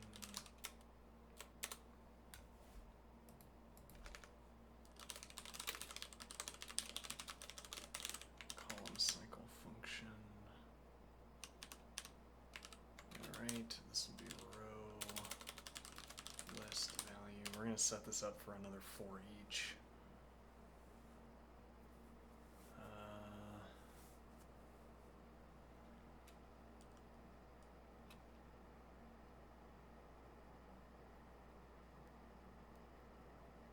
Let's see, so row list value, and we have our hash, position dot value. Alright, and I think the point here is that we're gonna hash set, and whatever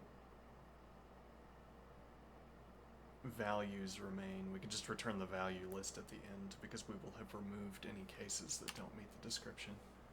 I think will work. Let's see, so okay.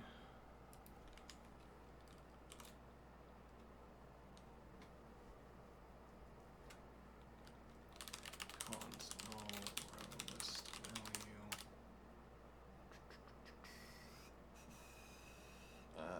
Done.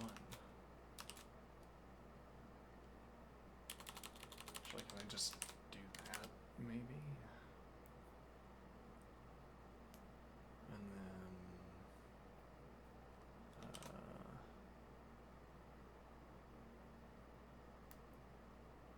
I mean, we might be able to turn this into another for each.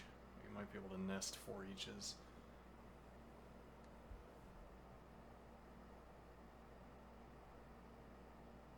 No, but we also need position, right?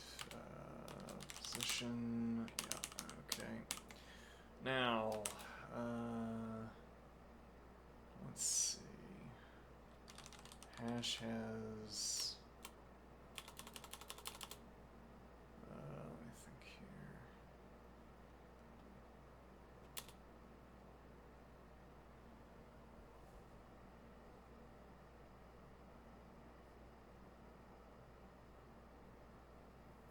Yeah, hash has key versus hash ref with false.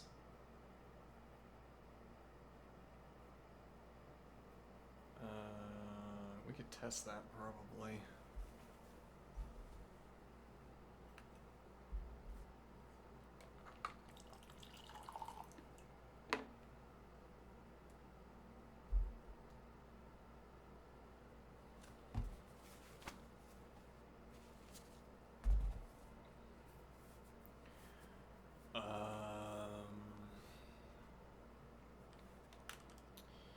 Figure this out and then test it afterward.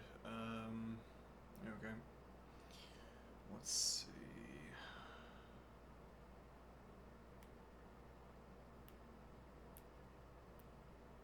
So it doesn't have to be anything. So we could do if let's see, greater than hash ref hash position dot value position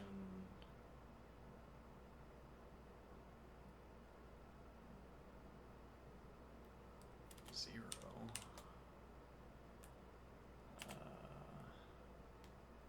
Yeah, though actually, we don't want to run set remove unless, I mean, we can run set remove even if there's no corresponding element, but I guess we'd prefer not to.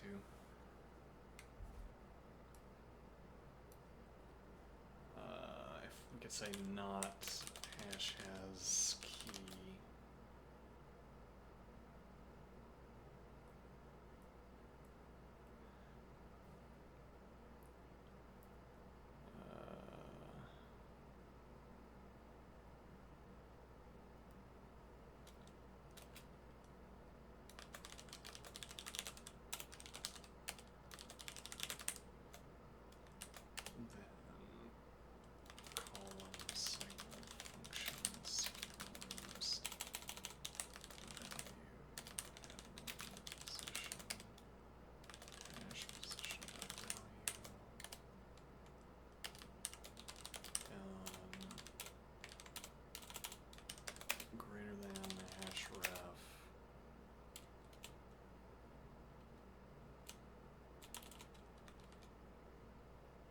They're all distinct values so that we don't have to worry about equals to.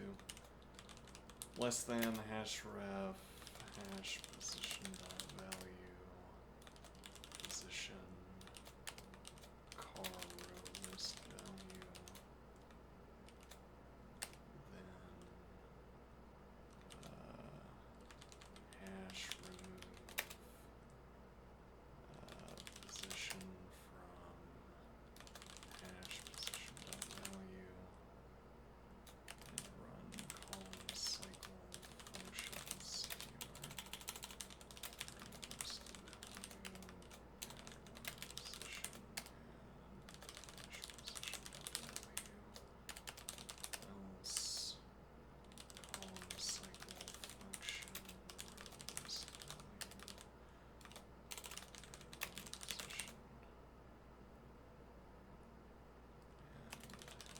position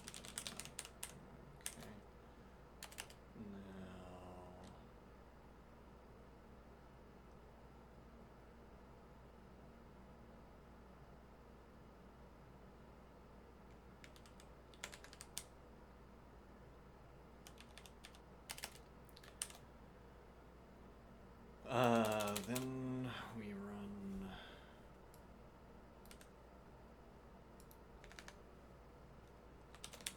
for each plain lambda row list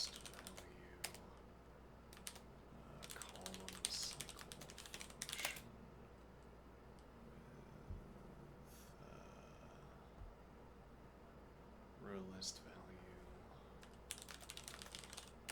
0 and hash position. Alright, and then run that on matrix, and now run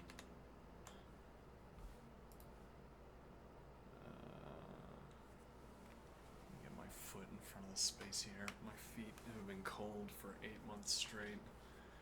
Hash values.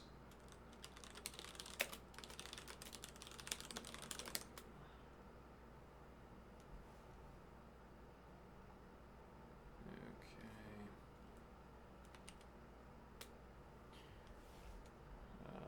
That was really hard compared to easy problems.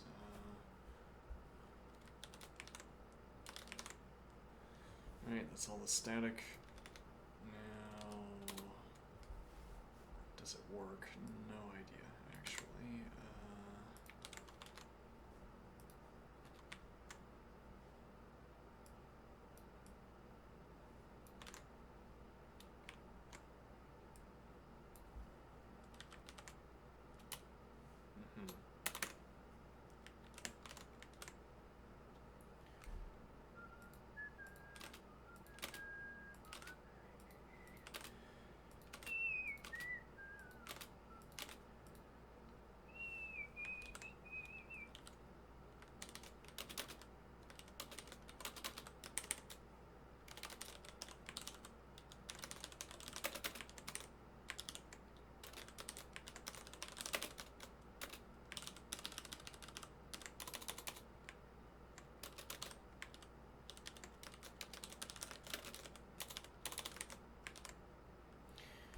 Good.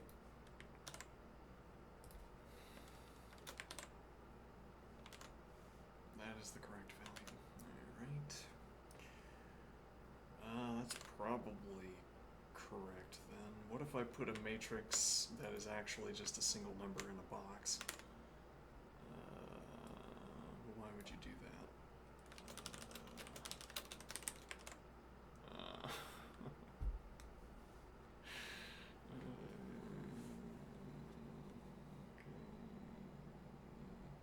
Oh, hold on. Actually, oh, there we go. Okay, that works.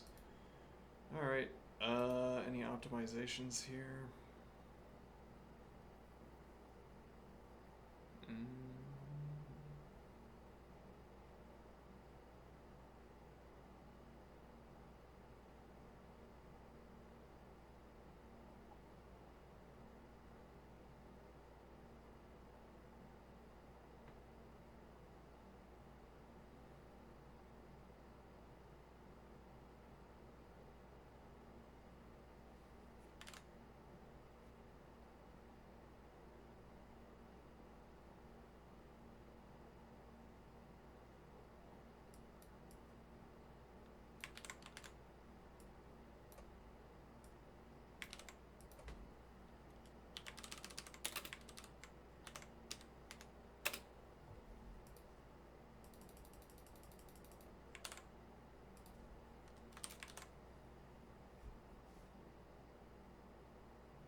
No, that is not the correct answer. We were looking for 12. Given 0.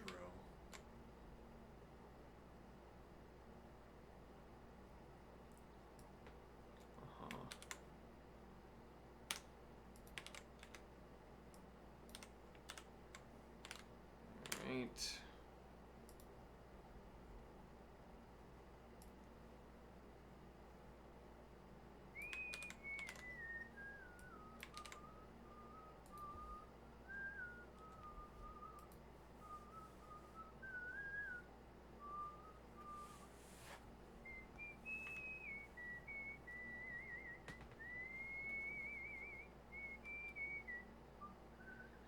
Okay.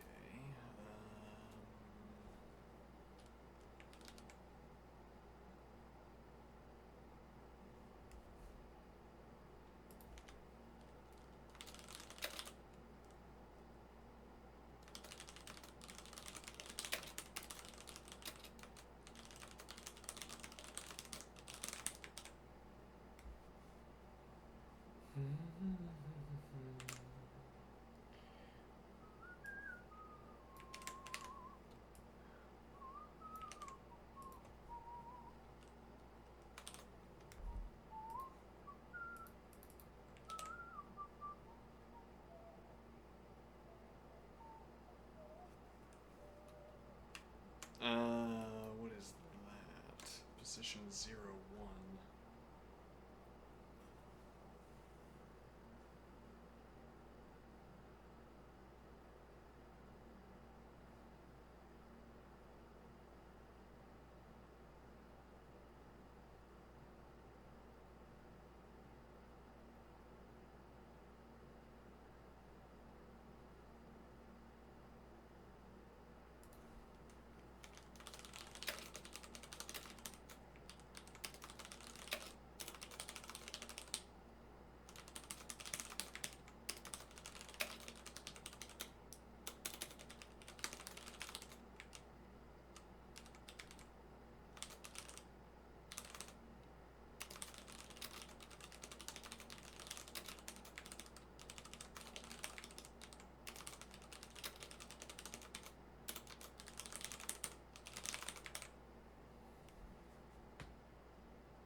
Hmm.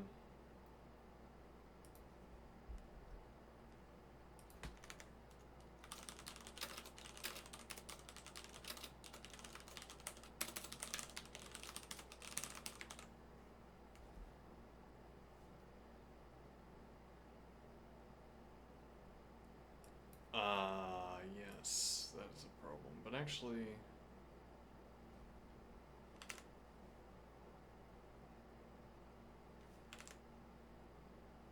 yeah, that's a problem.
What is the void?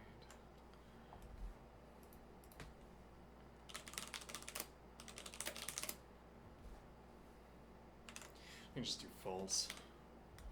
Doesn't the value is gonna get discarded one way or the other. I guess we're just looking for the minimal value. Alright, hash set.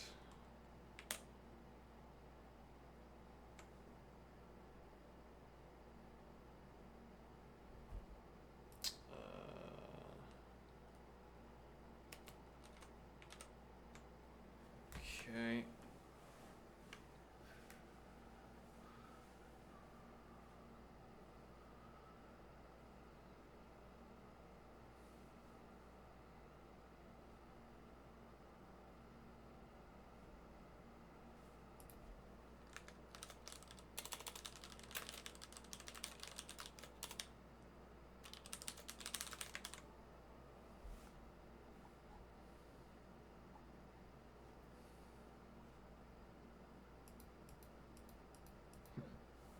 Okay.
Hmm.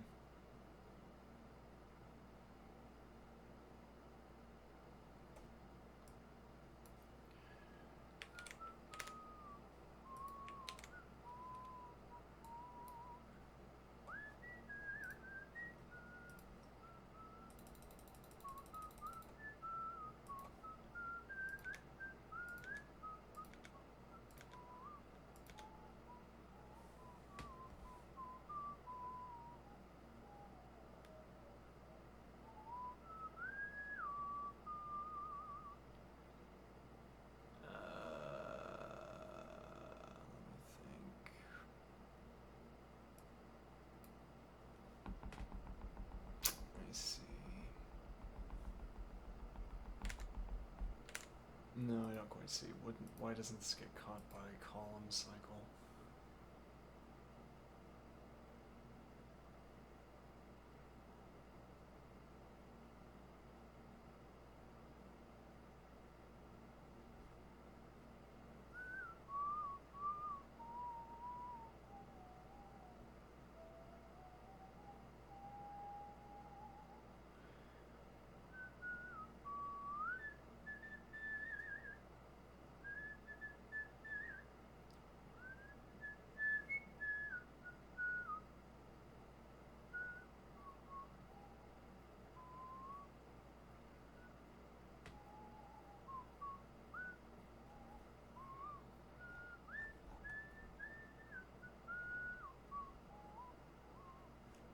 Oh, also, did I not remove? What display did I not remove? Oh, I haven't hit run, right? Oops. Hold on, can I go back then? Yes, okay. So now...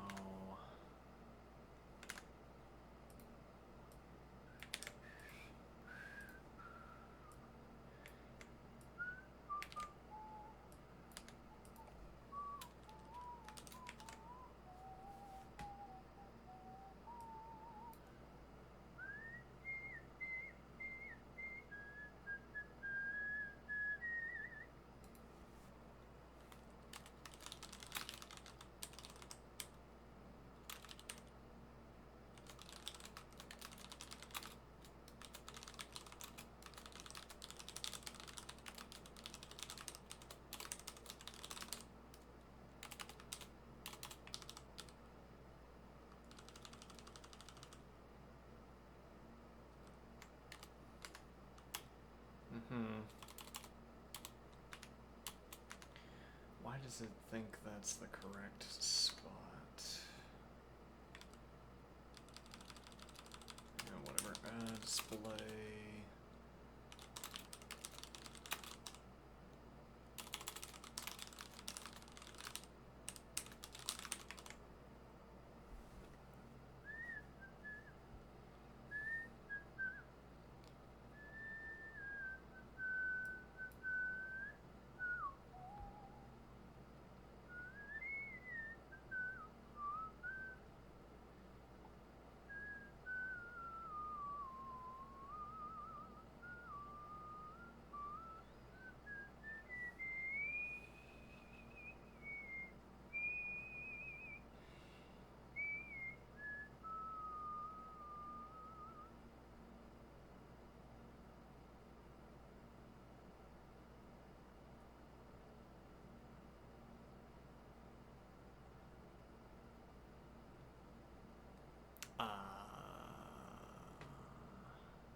Okay, is that correctly...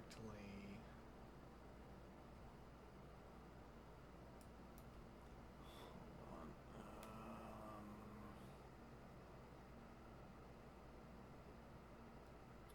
So we do have the key. Okay, less than href car. So the question is, why is this number never getting compared against one of these three numbers? Okay.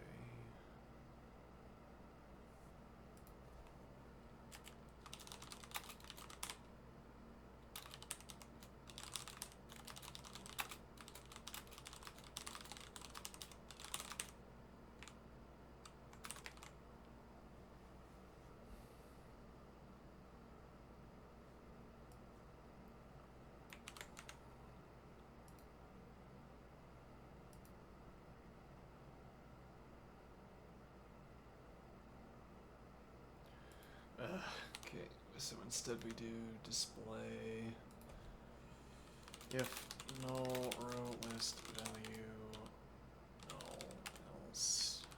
Okay.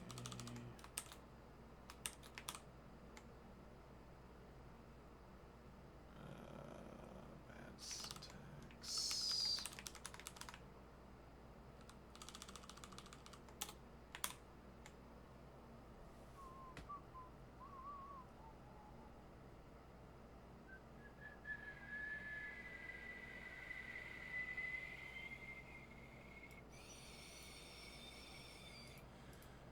Alright, car 81. So this is the first, and it is the first value where we should be removing. Okay, so we have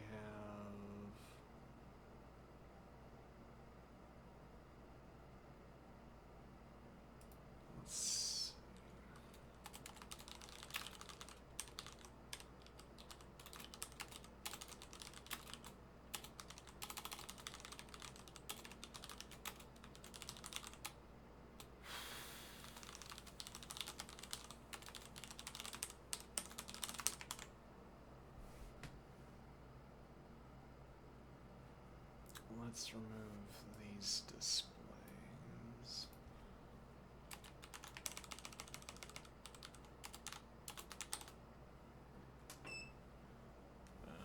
Okay, let's see.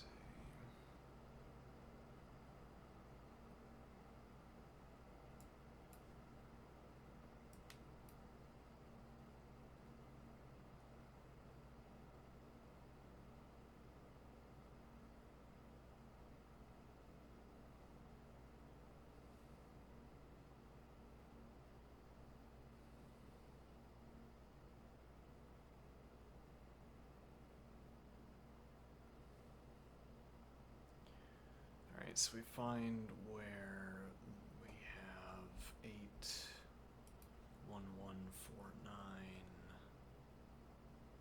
Way back up here apparently.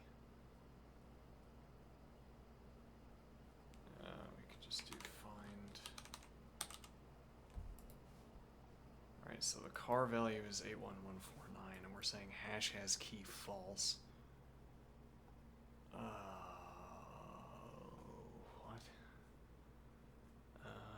What is position supposed to be?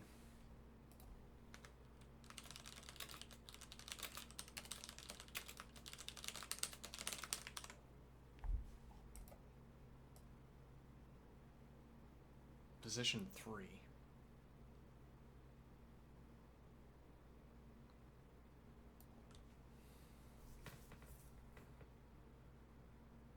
Which apparently didn't pose a problem. Apparently didn't pose a problem.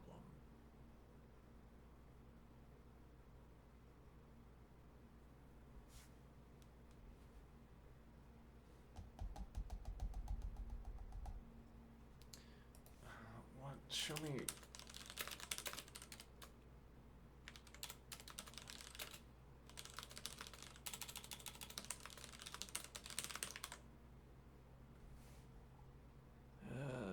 Let's see.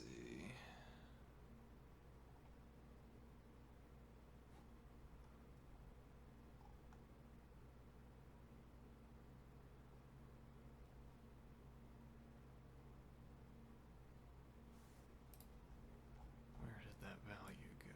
Okay.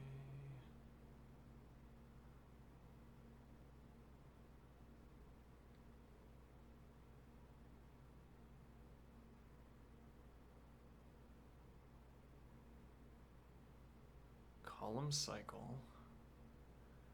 Okay, I ask for car here. Then we have row. We're in position 0. Okay, then we're in position 1.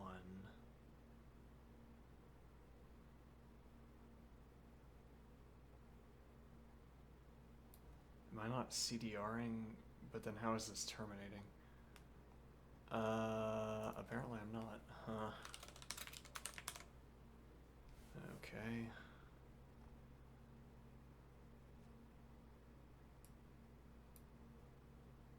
And that didn't matter for any of the other cases. All right, strange.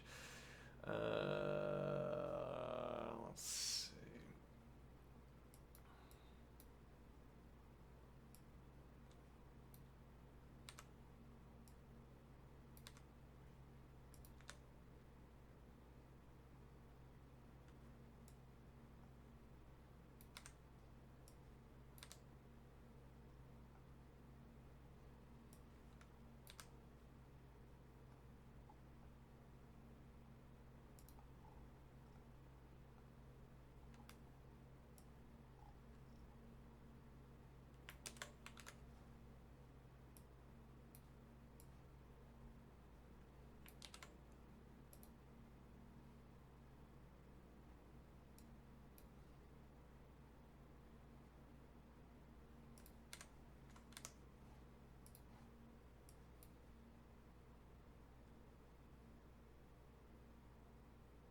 Eight milliseconds.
Um,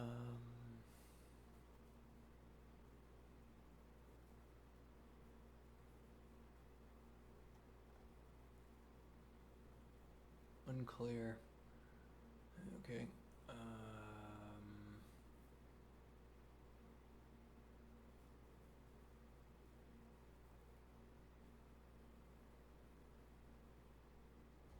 don't like this nested if expression. Difficult to avoid.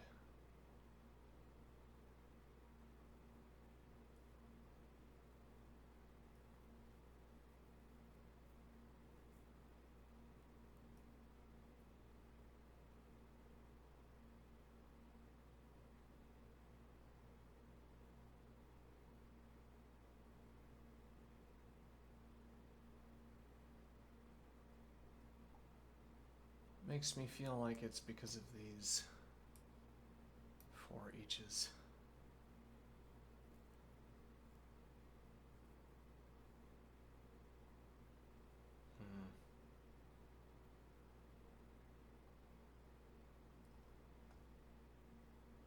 But okay, what number was this?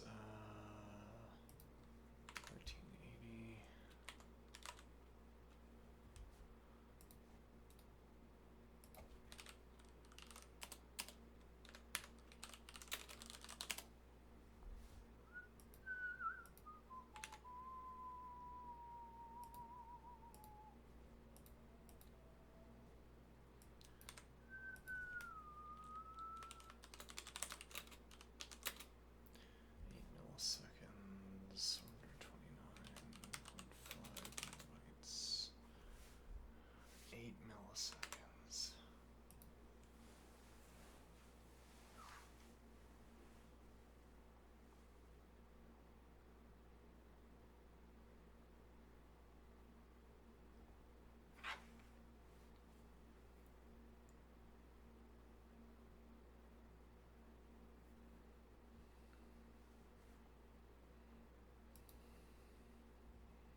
Does that change if I put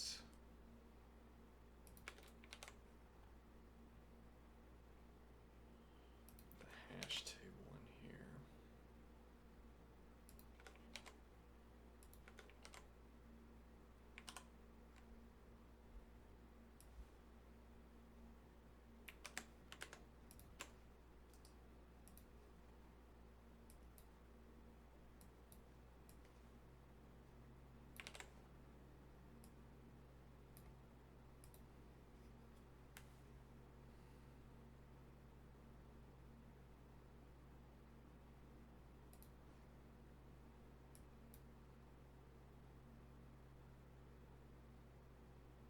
It does, though only down to 4.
Well, you know, twice as fast.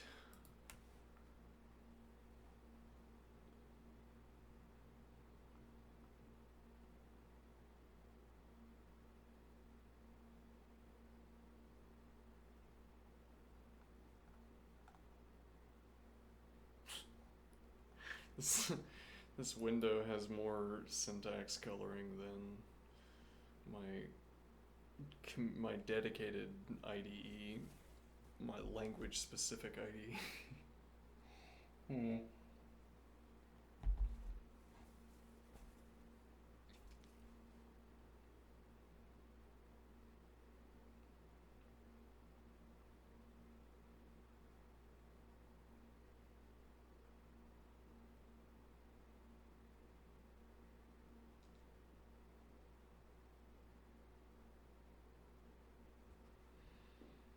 Okay.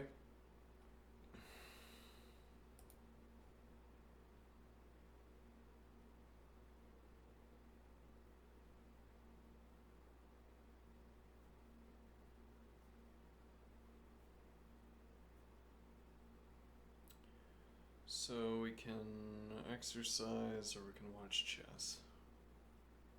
We could also do both.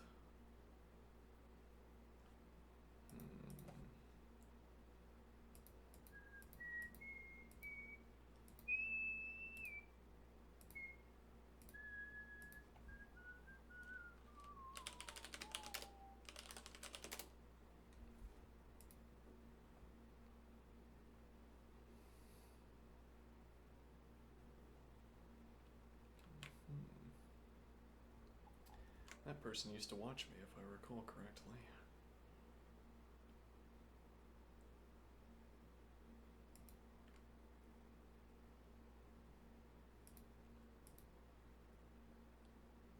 A little bit of 1510 here.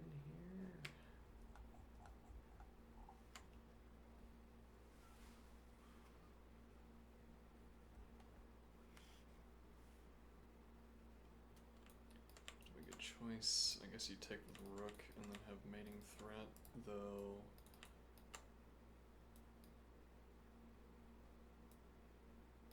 Takes with check, and then you have to step, and then takes rook, steps back, and then mate. So it looks like you can't take these knights. Or maybe you can take this one.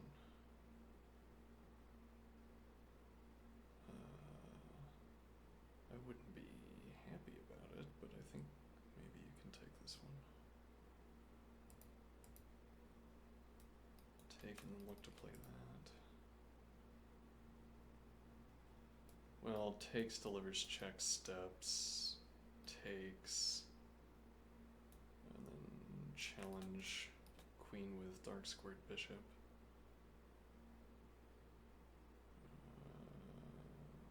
Apparently not. Okay.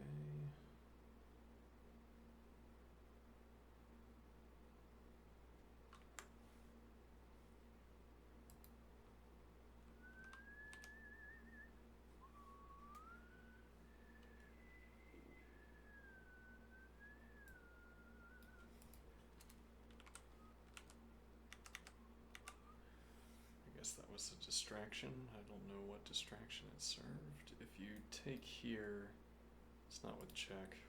Delivers check, steps, takes with check, takes, bishop takes, threatening mate, and then some pawn advance.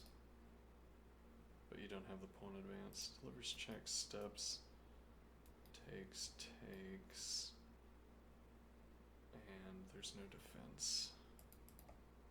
So you couldn't take, but then steps, takes with check, steps back, delivers mate. Oh, you haven't taken the bishop yet. Well, takes with check. I'm pretty sure that's right.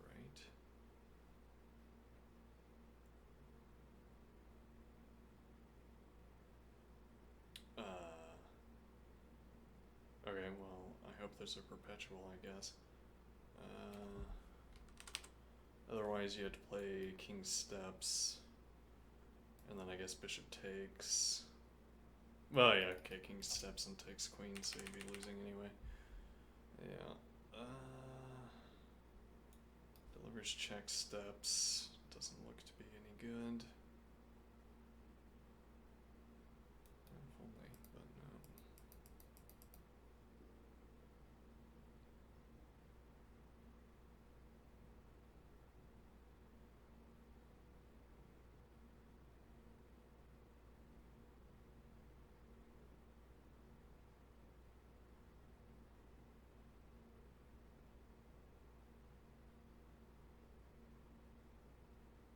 Ah, I was mistaken. It is not mate.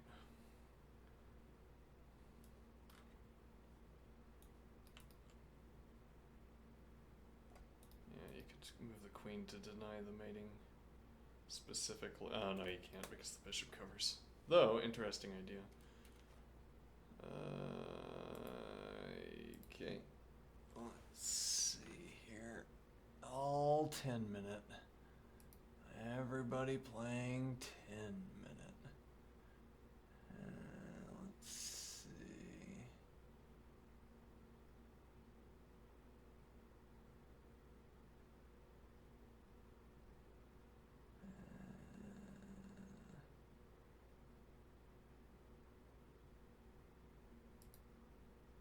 Is this one of our Rapid Philippines players?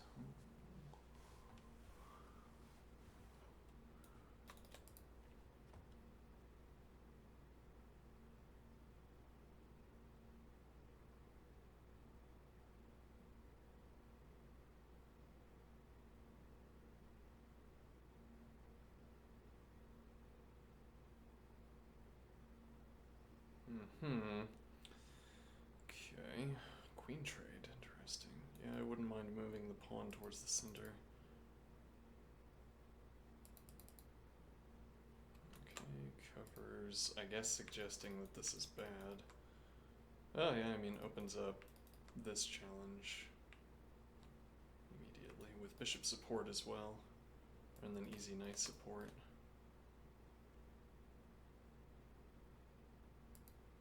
Yeah, just develop a knight and go for b3. Argument for playing b3 immediately. I'm a little bit concerned about this, actually. Though then queen could, I guess... No, you can't drop. Well, if you play b3 immediately, bishop challenge, drops back. Queen still controls b3, takes, is defended. So I think you could play it immediately, and if you instead develop the knight, bishop challenge, you can't advance the pawn into that. Now the queen has to go to c1 instead, or... Interesting, I like it, but why? Oh, no, I don't like it. But okay, back to c1. Knight will support the advance, pressure the pawn, support this advance. Doing a lot of work. If you can drop back, you have access to bishop f2 in response to this challenge. Also maybe this advance, which would keep the knight out of this square, and you could drop back behind the pawn chain.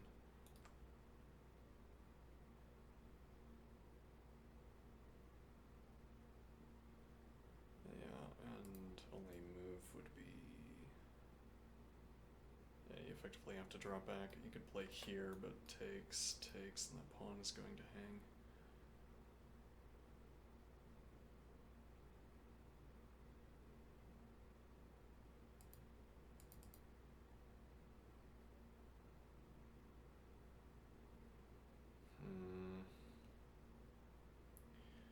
Continuing development, probably, though one of the downsides of advancing your pawns like this is that it moves the activity away from your pieces and towards your opponent's pieces.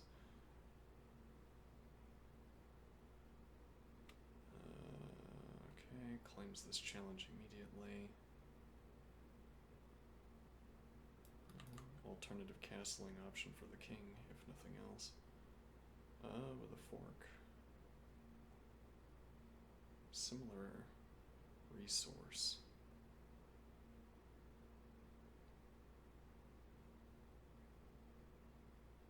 Okay, now the queen is behind the pawn.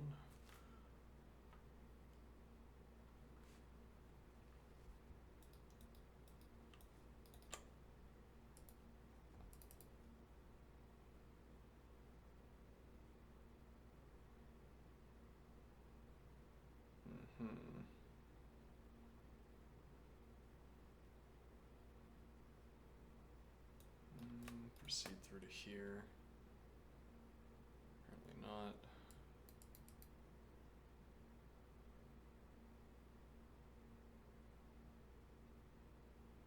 Just doesn't want b3, I guess. Huh.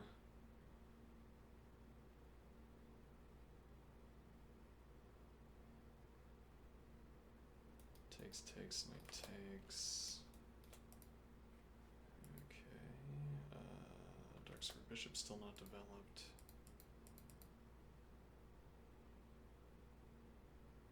Yeah, you know, if you'd played king f2, you could here play king e3 to cover the knight, interestingly. Uses the queen. Multiple time of moving the queen. So far. Now this is covered. Though this also isn't available, so...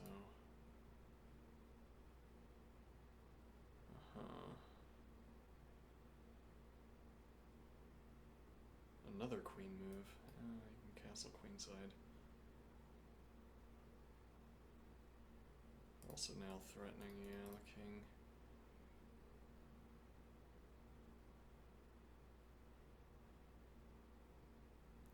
Blockades the pawn.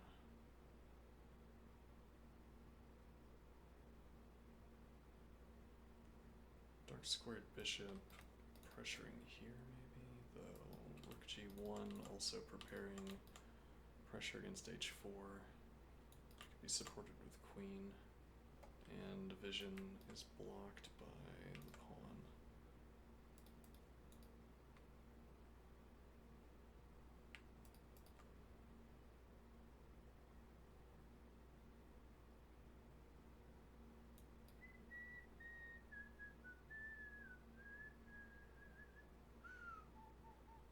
Though if you play rook advance, yeah, I'm not saying you should do that quickly, but if you play rook advance, f advance, takes, or takes.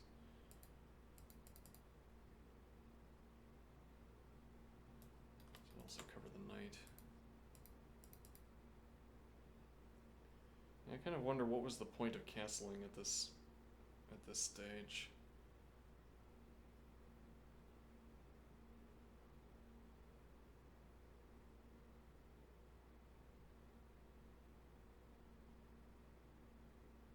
Huh. Alright, queen is stuck defending bishop, though. Queen and bishop battery down the diagonal, so maybe that's not so much of a problem.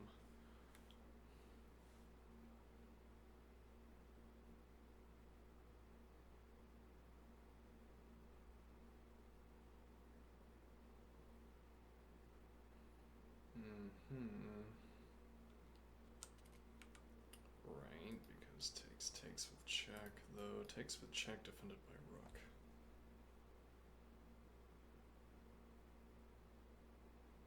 Seems uncomfortable.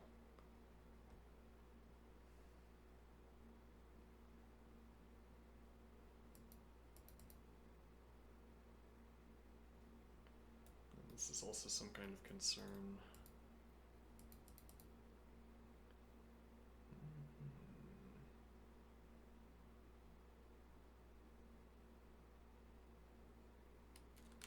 Taking with check, yeah, probably required. Yeah, not here.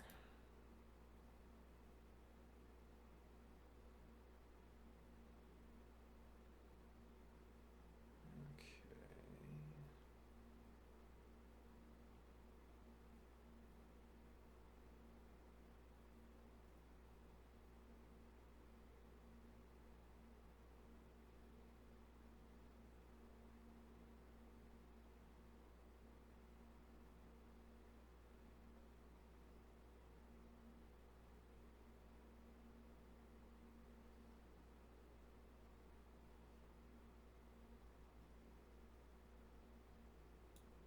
Regain access to rank. I have multiple rooks on this pawn. Knight is going to help deny the advance, the bishop supporting. Queen back. Ostensibly, queen's stuck defending this rook, otherwise takes, bishop takes.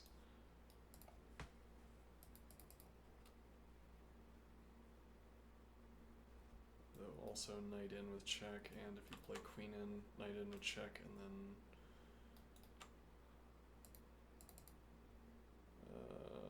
probably still knight in with check. That king is exposed.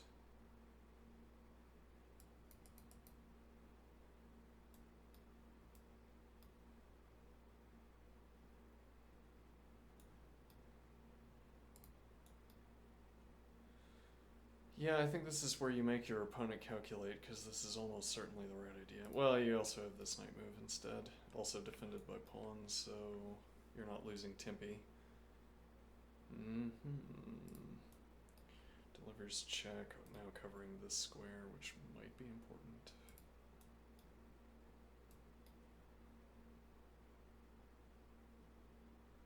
Alright, goes in this direction.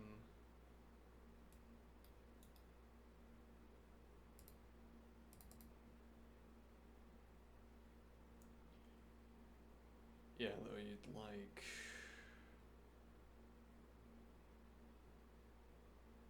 Yeah, that doesn't work so much. Takes with check steps.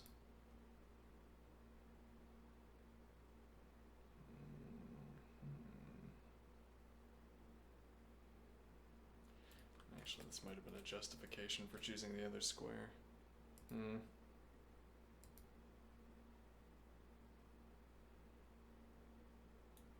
Get tripled up, but the queen's still in front. But actually, it's also with tempo against the queen, and queen could go to a3 to get out of the way, which also opens up. Well, it's with tempo against dark squared bishop. If you challenge, this pawn hangs. A lot of activity for the queen from a3. Drops back, defending the pawn. Queen. Okay. Now not with tempo. Knight can drop back with tempo against the queen. This also covers here.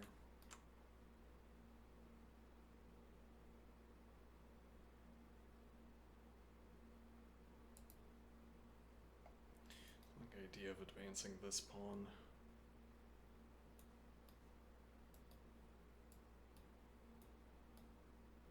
Nah, probably not.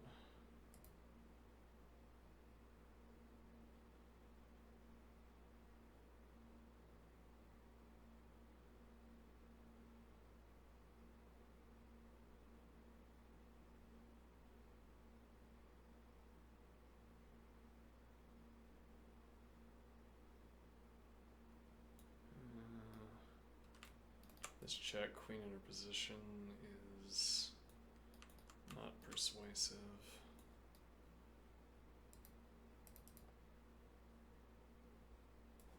Covered. Delivers check, rook takes, queen takes, king steps with tempo. Drops back, steps back. Unpersuasive.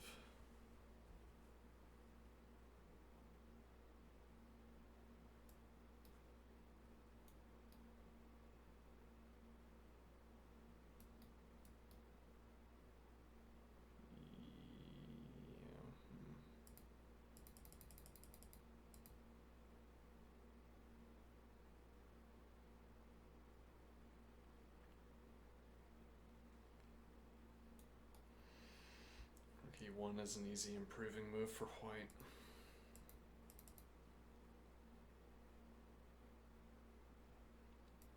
Here with fork and also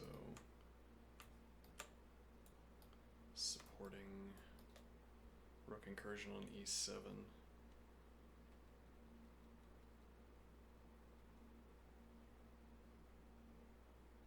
Delivers check. Rook takes, queen takes with check.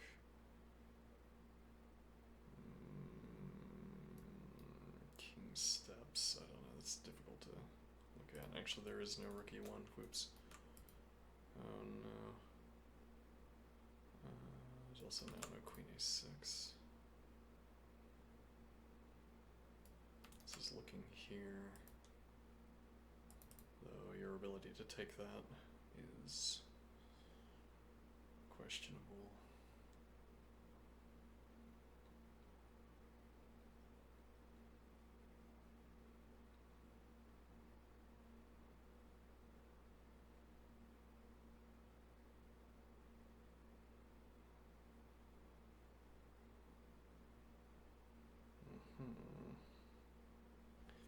Alternative routing would have been this with knight support.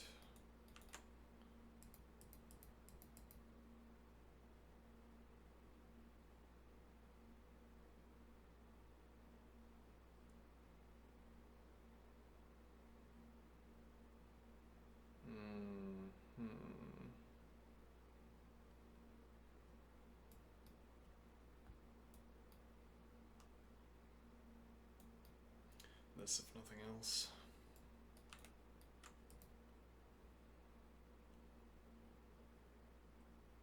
Assuming you can get away with playing rook h1, though. Opponent having 2 pawns on the second rank is uncomfortable. Though, force the queen trade as well.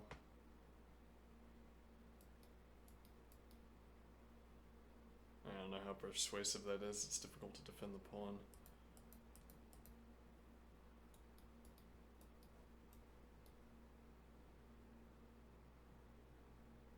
Or not possible. Free pawn.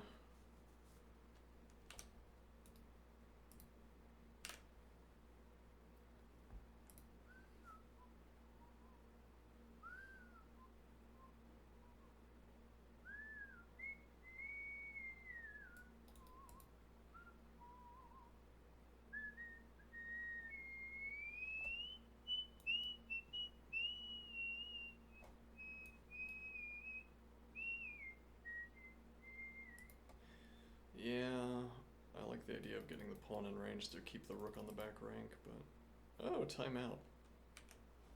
What time is it? Okay.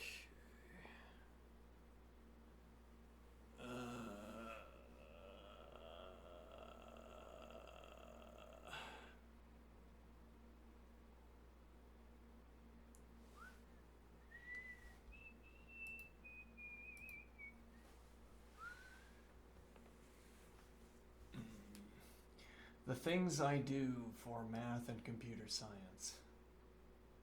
I'm going to interact with the central office probably today. An activity I detest.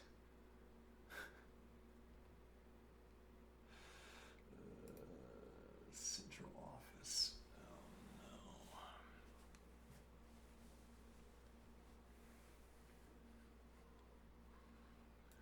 Takes steps, drops the piece. Probably. Takes steps, delivers check with queen support, takes with check, queen takes. Yikes. Utterly unclear. Knight would hang at the end. On takes with check. If you don't keep contact with the bishop, everything is fine. You just picked... Oh, no. So actually what you'd have to think about is taking the knight, sacking the exchange. It's not sacking the exchange. This piece is just on pre. Oh, okay. Wait, why is this piece just on pre? Takes... Well, it's not... Okay, well, fine. Takes... And then knight covers here, I guess would be the points that you can't go for the desperado. Takes, picks up a pawn, and activates the rook convincingly, I think. Maybe unconvincingly, though. Takes with the queen. Probably makes the rook activation more convincing.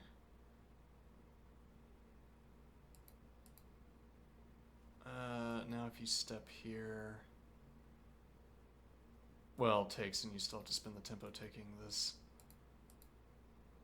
And then you could drop back so that if the advance covered by knight, play rook g5 with winning pressure. This becomes a concern pretty quickly, I would think. Yeah, you could advance this immediately though, and does. And you don't have this inner position. Probably you have to drop rook back immediately, though the damage is dealt to the pawn structure at least. Either of these two moves, well actually not either, but this one. Rook drops, takes, okay, that's interesting. Is that really playable? Really? Okay. Well, I mean, you could have played...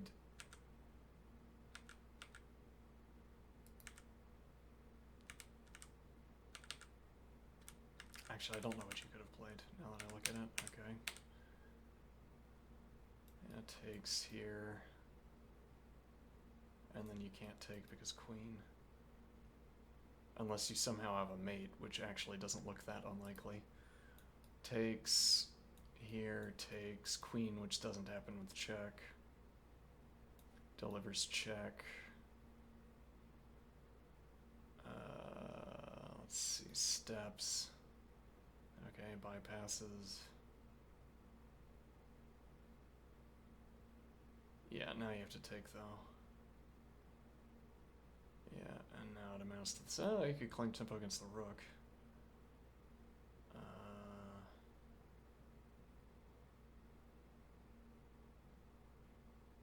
And then I guess pin the knight, but then that doesn't change anything.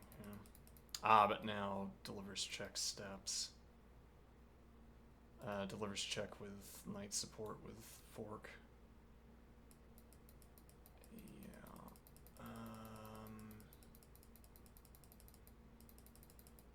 Alright, well that dodges some checks. You could play over here. Covers this pawn, looks at a7. Black doesn't want to drop rook back to cover.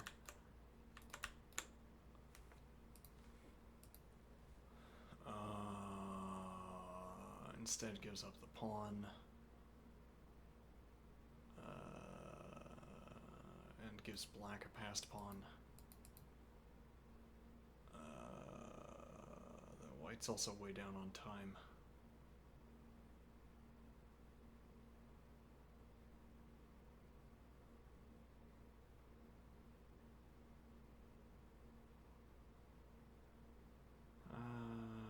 Did I say black? I meant white. I don't know. It doesn't matter. What is... Okay, well, this is covered naturally. Advance again, delivers check with fork.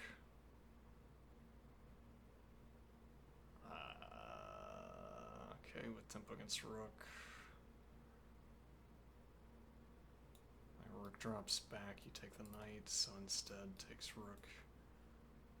Takes rook, and then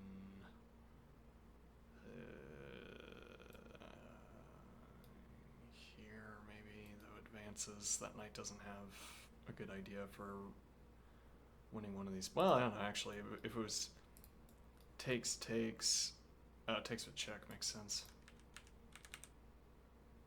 No, it doesn't, though.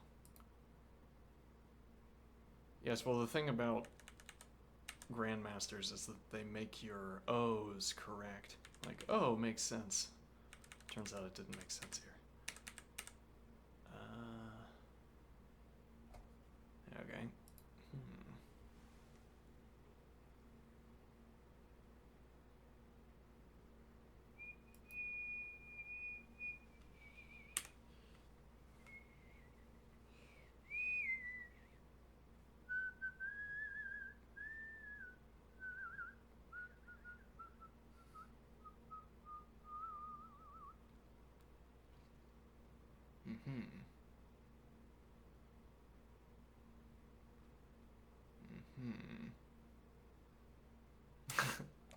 Theory. Okay. Meaningless gibberish.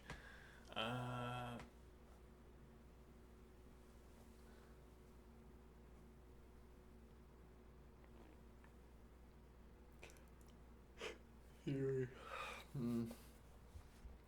Threatening takes, rook takes with check, king steps with tempo.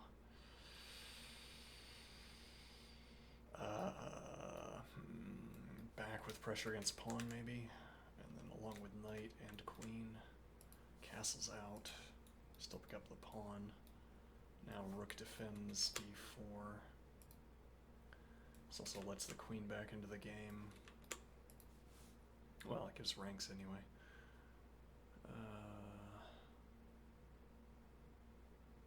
And this was otherwise playable, though here you have bishop g5 with tempo. Is that useful or interesting? I'm going to draw back all the way, actually. So you have to worry about tactics against this knight. Rook covers, and actually that would have been a problem. You could have played bishop takes and then knight takes. Doesn't work because the queen is uncovered. But now... Okay. Takes offer... but that hangs the bishop, I see. Yeah.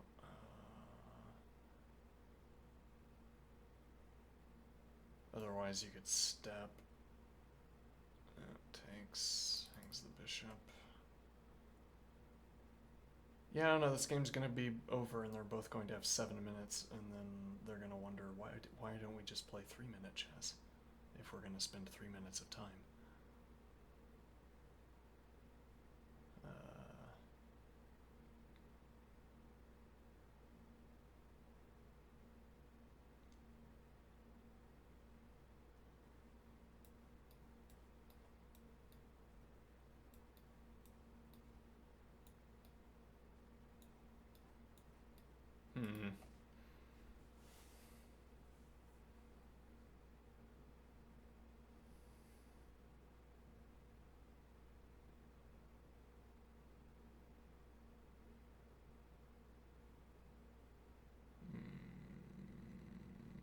might regret allowing this advance. I don't know what this knight wants to do. And you can launch H to cover it,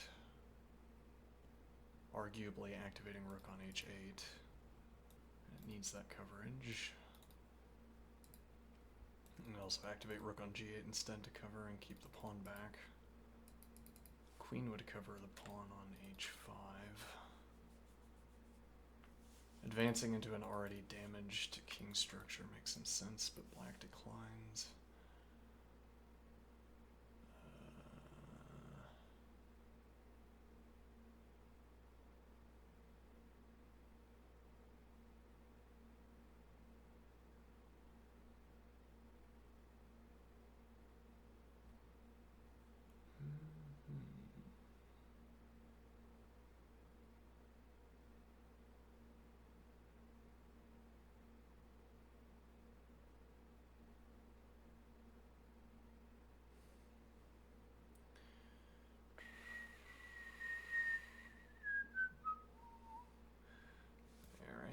Keeps eyes on the pawn. I guess you'd rather do that with rook, but you can't.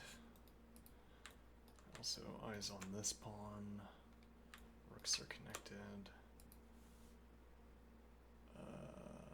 This pawn's always on pre with tempo against the next pawn.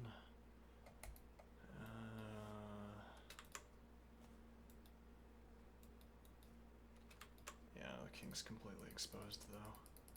I also have knight coverage and queen coverage, so takes wouldn't be a problem.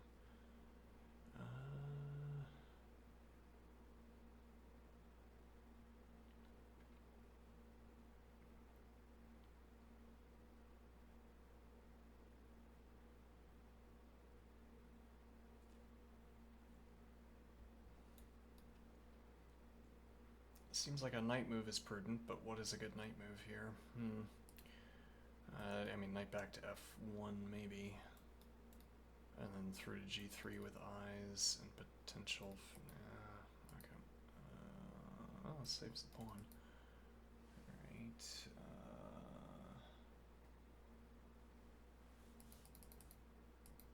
Okay, that's interesting. I think I'm gonna take. And now I get a pin for free. Is there a way to leverage that pin? Do I care whether there's a way to leverage that pin? Interesting.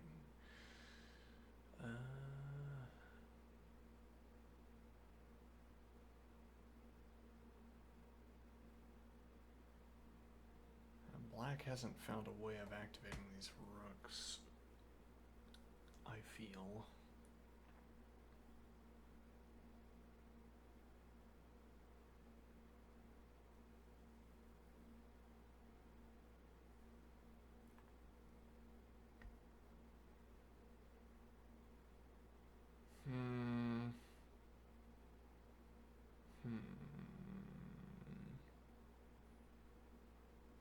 Well, black is officially not playing 3-minute. Okay.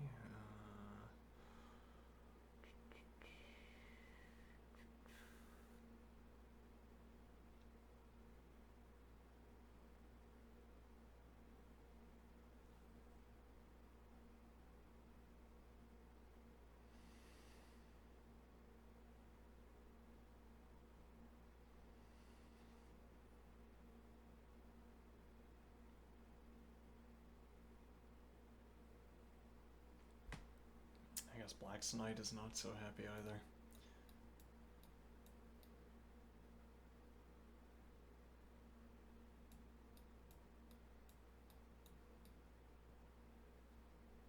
I have to go back to g8. And then still not so happy. Now you could pass through a5, which is an alternative, though then not from there to anywhere.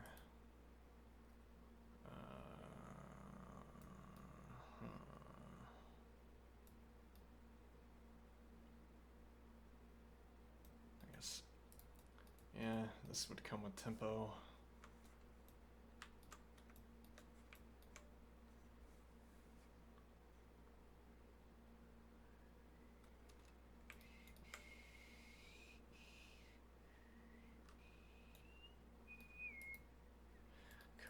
board.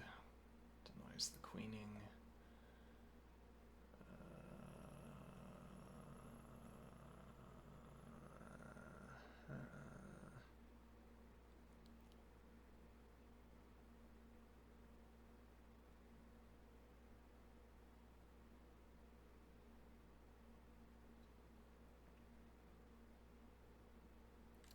This rook is now not pinned.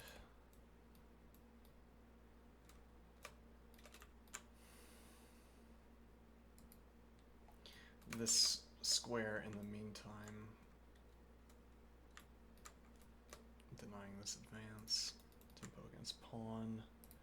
This is with tempo.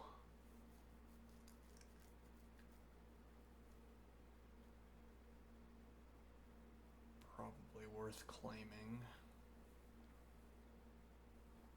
I could pick up the pawn anyway and give up the exchange.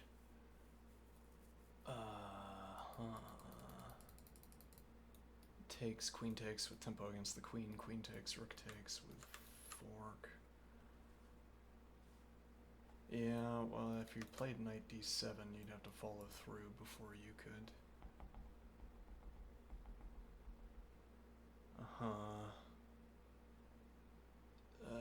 Because of something with this rook.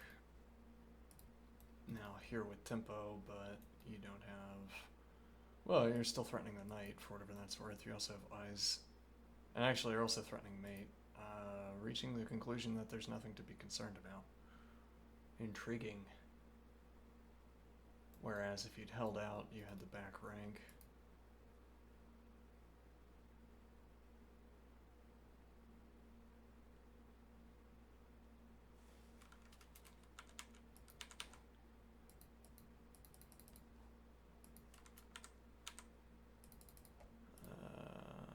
Here.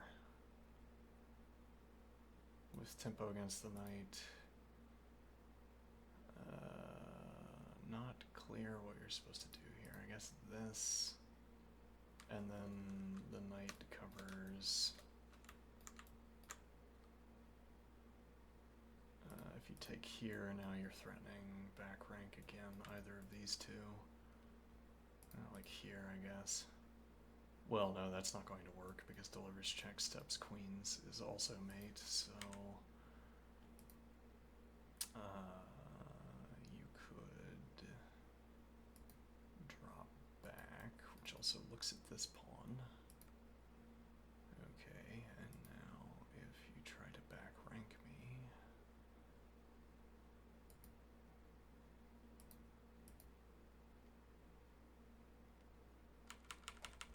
Okay...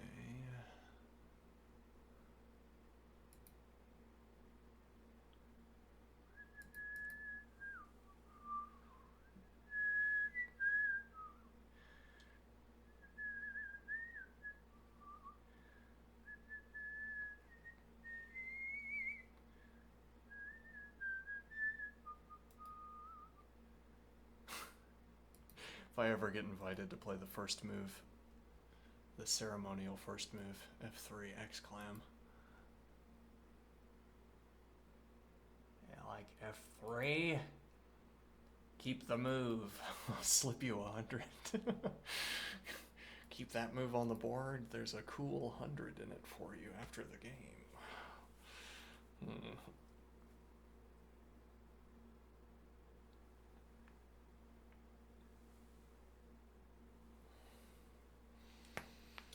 Alright, we have more early queen development.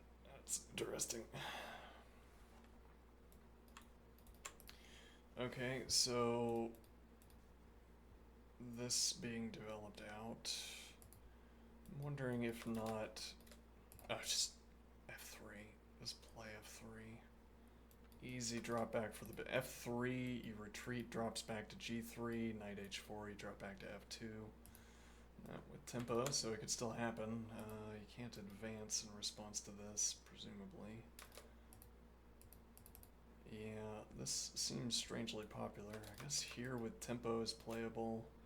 Queen takes, takes, or queen takes, pawn takes, keep your bishop out.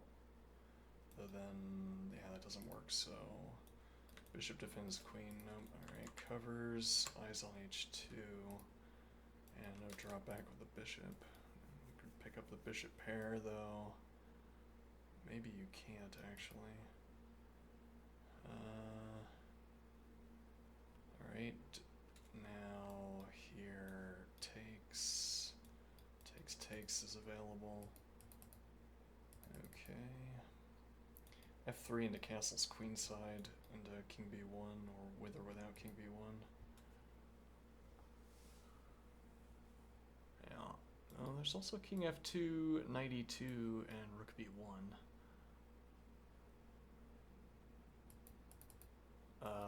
Advance, and now you have drop back for dark squared bishop, though there's also no kick.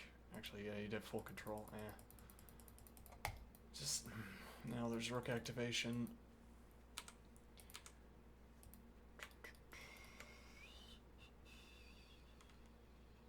What fear dissuades this move? There's drop back to g3. Or, yeah, I don't know, strange.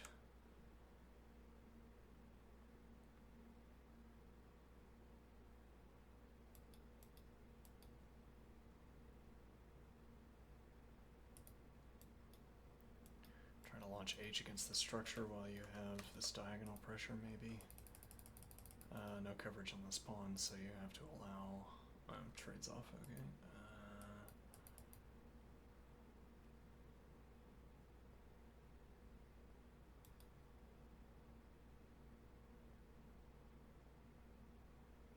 Okay.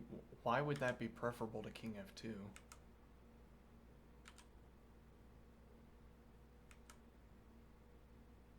Whatever.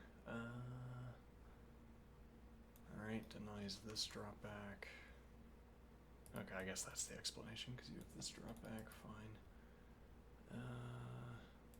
Could be these advances against the structure.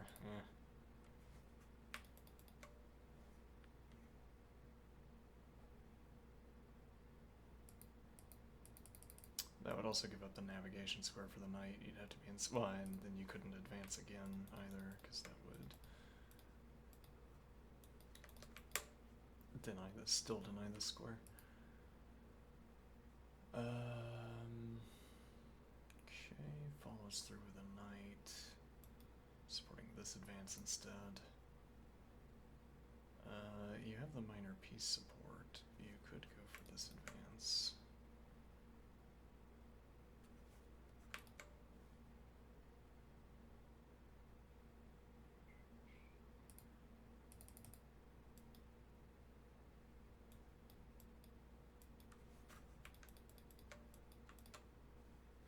Yeah, but...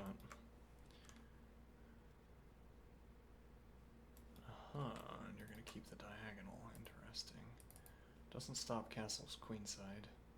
Black might obstinately castle queenside simply to demonstrate that point.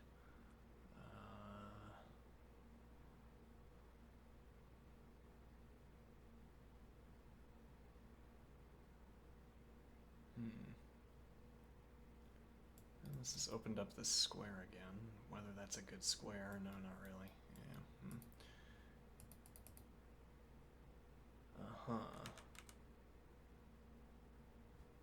Yeah, because takes, delivers check. You don't have a good interposition, you can't step, but what does this move do? Cover, oh, right, you can't do that.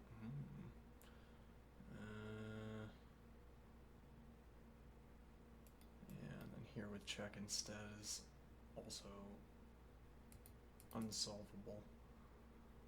Yeah, there's no interpositions either.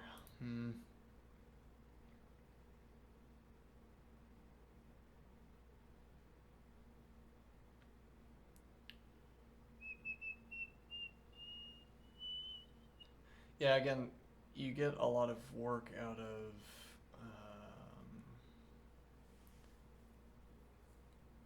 knowing or believing that tactics aren't on the board when you're watching like super grandmasters. You don't have to check whether a tactic was hiding. It's quite liberating in terms of analysis.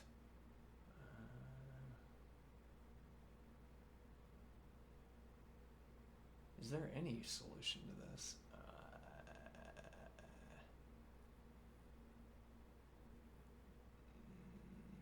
Yeah, because you... interesting, yeah. And then step out this way.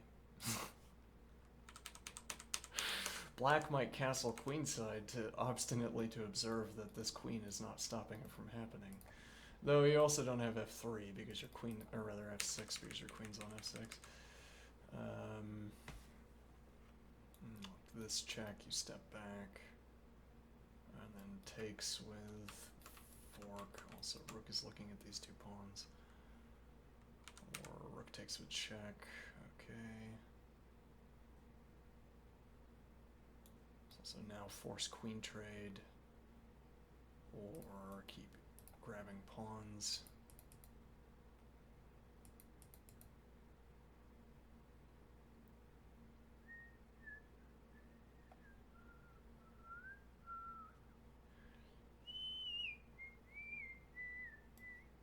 Queen in, delivers checks. Yeah, you'd have to take, actually, yeah, here, if you try to use the rook, doesn't work. Because the king would have to step away from the rook and queen covers rook. Instead, it brings rook into the game, reasonable. Well, actually, I don't know how reasonable that is, because this opens up pressure against f3 as a response. Keeps evading, alright.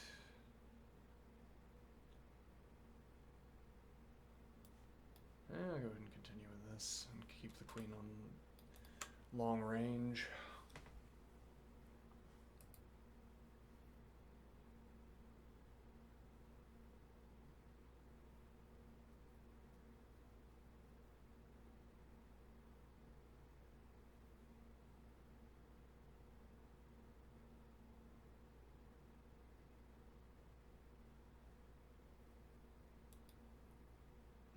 Yeah, but what does it do?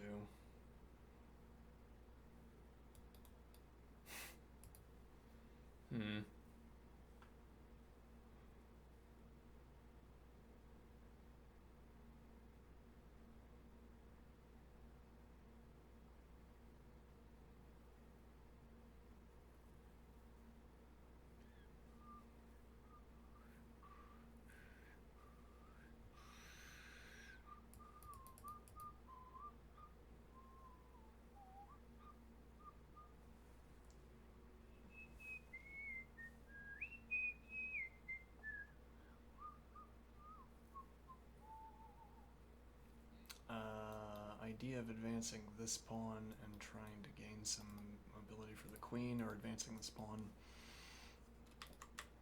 to secure a way of getting out with a rook. Queen over with eyes on h2, though white doesn't have to give up h2 defense.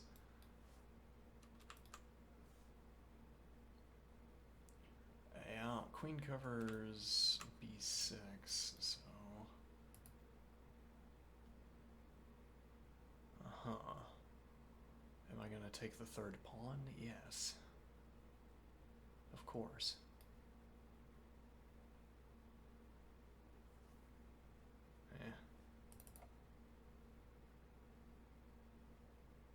Takes, queen takes, rook takes, king takes, delivers check, forking. Rook and king. Extra pawn. Queen trade, which now will also look at this pawn.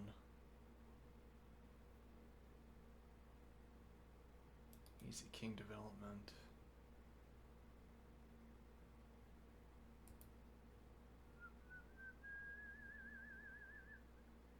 Yeah, that's a point here, and now f3 being undefended has left the king exposed, which is part of why I didn't like... Well, I don't know, rook activation is meaningful, but yeah, it's not so good. Alright, well, delivers check. I'm guessing the king can escape. Rook conveniently, rook and queen covering this. Now the rook on a7 would also cover a2. So like delivers check, takes on b2.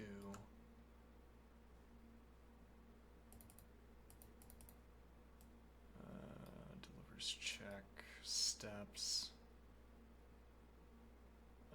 White resigned. Okay, that's curious. Well, you know this. Actually, now that I'm thinking about it. Rook h2. Yeah, that might be losing. King g2. And then keep the queen on dark squares. King g2, that would be game-losingly slow. I'm only up 2 and then a third pawn.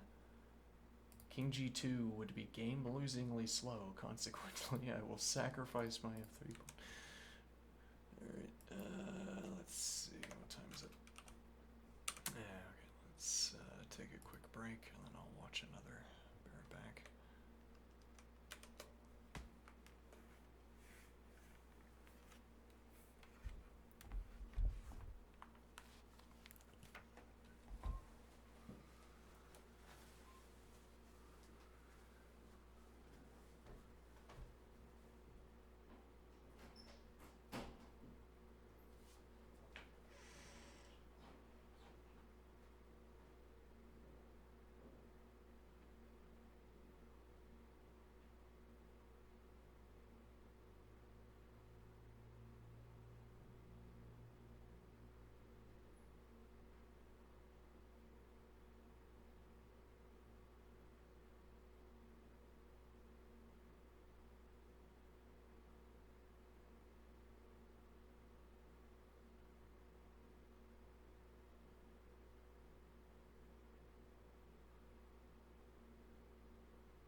Okay, let's see here.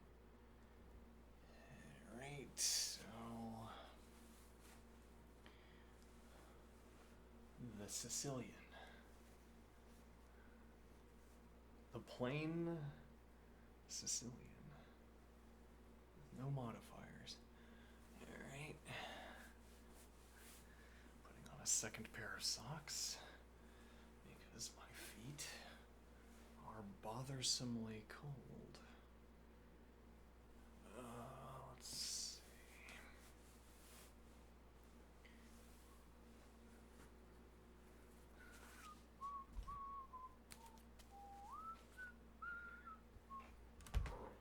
As for castle's queenside, interesting. Into the dark square bishop, fianchetto. Castle's queenside, king will cover b2. Covered, light squared bishop is free to develop. f3 to anchor. Alright. Alright, now two heavy pieces looking ahead. Bishop opposite. Okay. Good clean fun.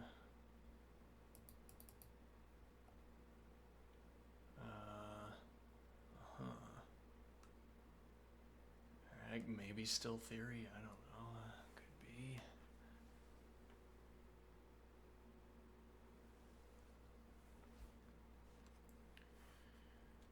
So, queen opposite queen. This light squared bishop. Not sure how it develops. Here, up and around, have the bishop here, go for this advance. That doesn't do anything. Yeah. Has the drop back, but you're not going to have the tempo to pass through that square, I assume.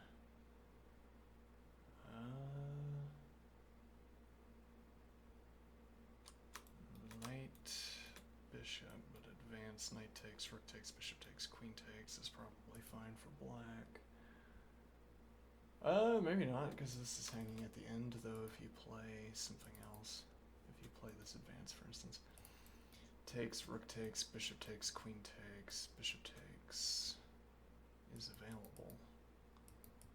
Alright, a lot of tempi unwinding here. Why aren't these people playing bullet? Why aren't they playing blitz?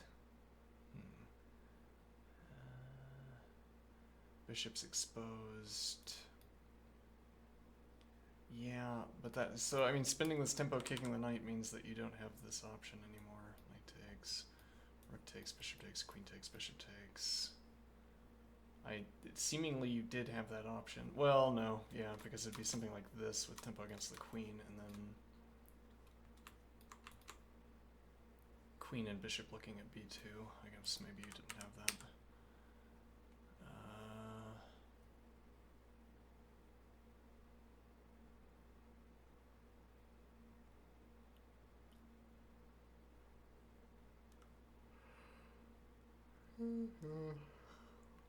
Well, you don't have to trade. F6, I wonder, with knight and bishop support and pawn support. It also opens up bishop drop back, though that doesn't seem so... like here, bishop is pinned to rook. Which would be true even if you had f6, even if you had the drop back.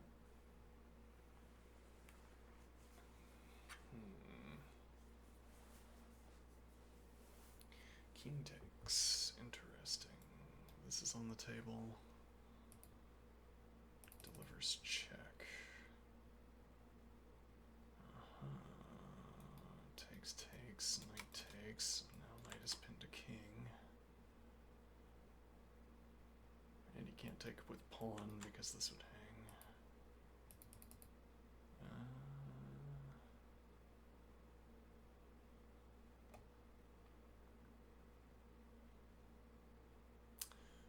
Back, and now knight is pinned to whatever this is. This would currently be mate.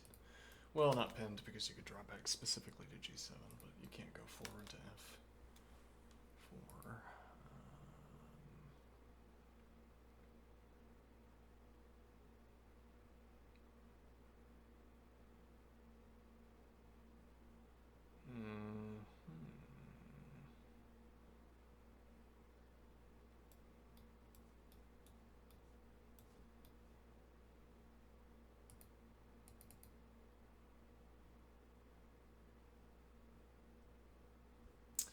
So bishop takes, opening up h1. And then at that point you might be willing to sack the exchange takes, rook takes with rook and queen looking at h8.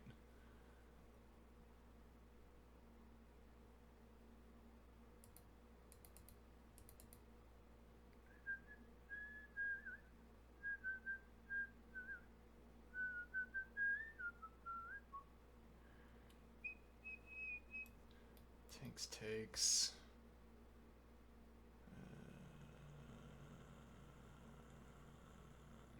Clear. Or takes. Yeah, interesting.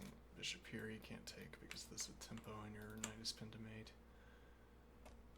And here, so you can't draw back to block.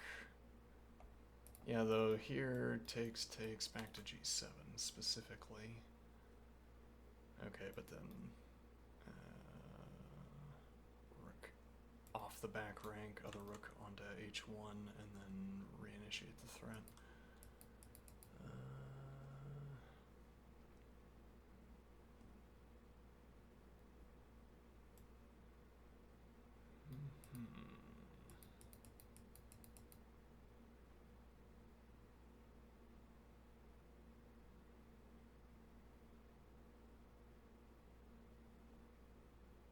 Yeah, link takes with check. King's even more exposed. Though, could be that this actually benefits black somehow.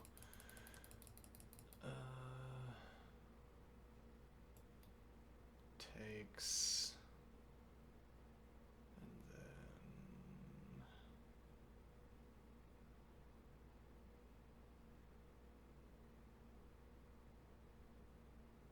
then. Well, I mean, this is a bit of a problem. You don't have the tempo yet. I mean, you could play here. You could sack this exchange immediately because you have to recapture, otherwise mate. Probably mate. Yeah, mate. Takes. Yeah, but how do you finish it? Yeah, it's too slow.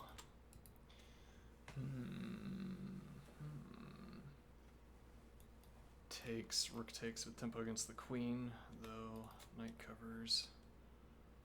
I assume you can't go sacking off all your material. And then queen no longer looking at h8 could be a problem, though.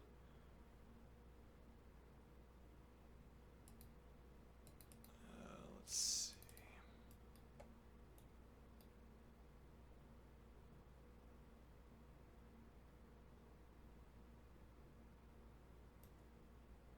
Okay, unconcerned, apparently, though. Yeah, okay, bring the knight, swing the knight around to do this. There's also here. I guess advance is the idea. Delivers check, steps, rook takes is none of my concern. Well, okay, alright. Takes is also threatening mate, so that you'd have to be checking or mating yourself.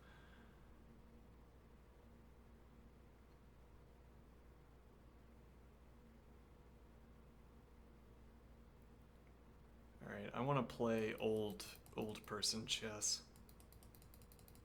Okay, I don't want any of these tactics. I want tactics to be so far away from the tunnel of possibility that I don't even have to worry, I don't even have to look. If you don't advance, nah, because then rook takes with check. You don't want this to be coming with check.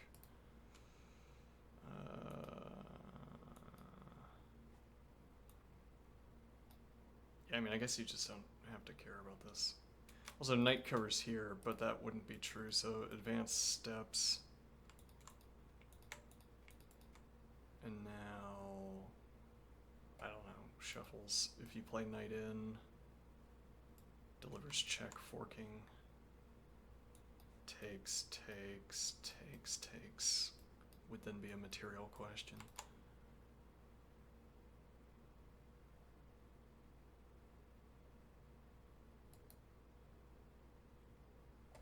Black is currently up a pawn. Okay, so advance here. What does black do with this free tempo? Oh, probably you take here, actually. Go up a second pawn, and then if you challenge the knight, it delivers check. Takes. You still have a pawn.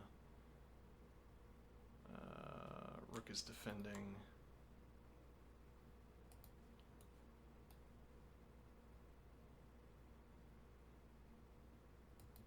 Claims tempo against the queen. Interesting. This also blocks the queen out of the diagonal. I wonder if you can play here, and then if advance step. Takes.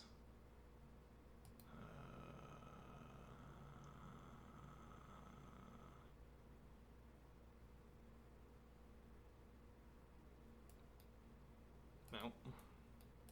Indeed not.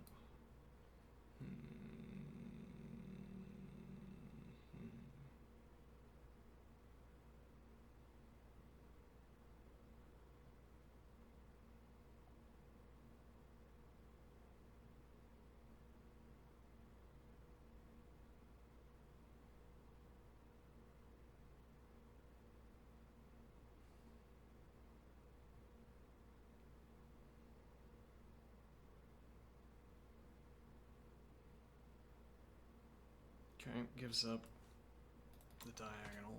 Rook is pinned to queen. We have another defender on c, so in the event of advance, king steps. c2 is still defended. Okay.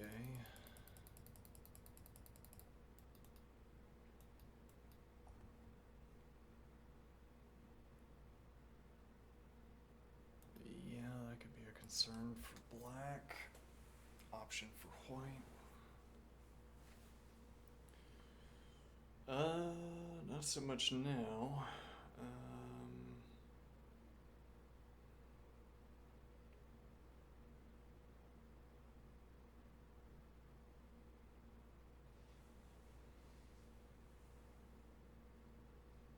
Yeah, it seems like black might have gotten the better of this interaction.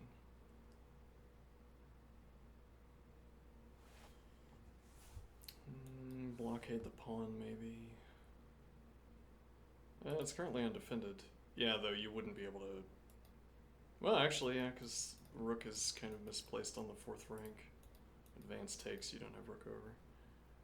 Okay, blocks queen out of the diagonal, eyes on e6. Rook can't leave c, can't leave the c file.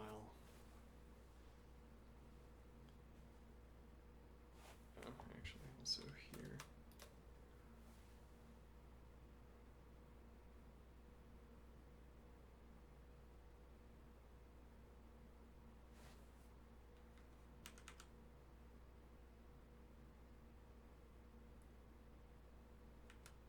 Right.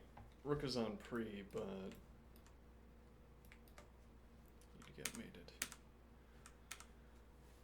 Okay. You could advance c3 now. Ostensibly. Okay, makes sense. So threatening to take on a3. Maybe. Reasonable? Maybe not. Kind of like, well, this also defends b3, so then actually c3 and knight drops back to c2 with tempo, and then knight eyes on a3. Yeah, but actually, advance. Rook flees. And you can't drop back to c2 because of rook queen looking at c3.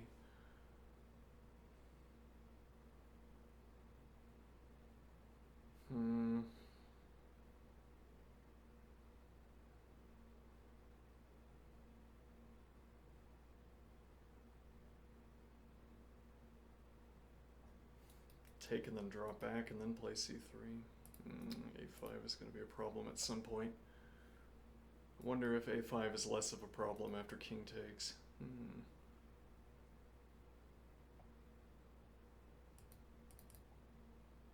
There's actually no coverage for either of these two squares, so queen takes is also available. No, queen covers. Oops. Alright, two eyes on c2, knight currently covers, threatening to advance with tempo against the knight. Okay, back to cover c2. Yeah, the takes, knight takes. Yeah, that drops support though. Get the rook onto the second rank, which also opens up rook h1.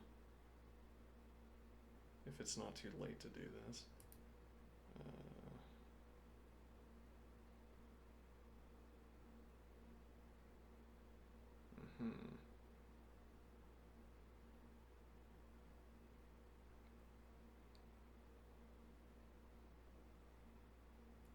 Yeah.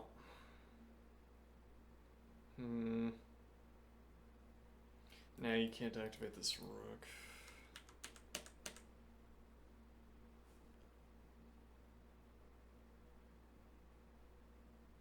Why is the rook not on h2?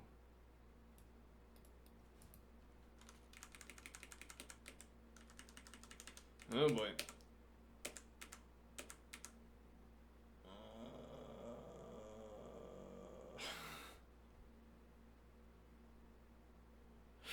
Can't take because of mate.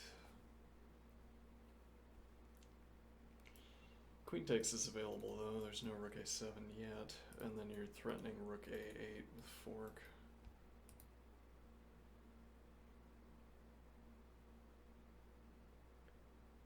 Denies. Forces the queen trade, okay.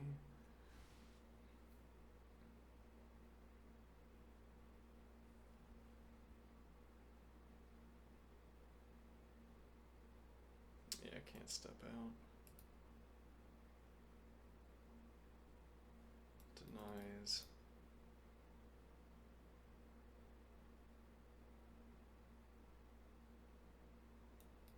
Here, and then claims, no, apparently not. Well, knight defends, yeah.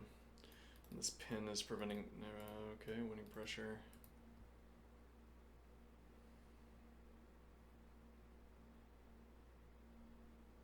I'm not sure that check was a good idea, though. Time pressure is setting in.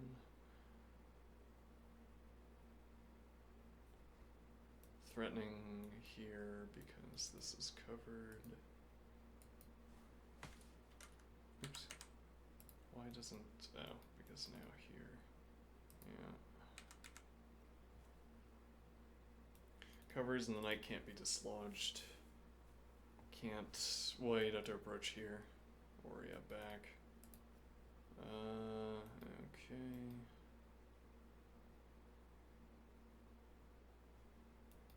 Covers the knight.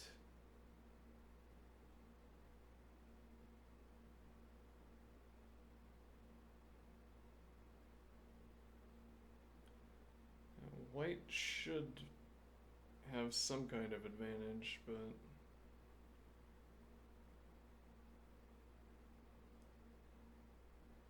time pressure is 25 seconds remaining. Threaten here. Delivers check takes. Never mind. Oops. Alright,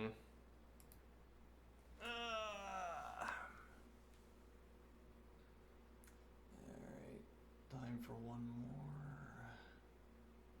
Sure.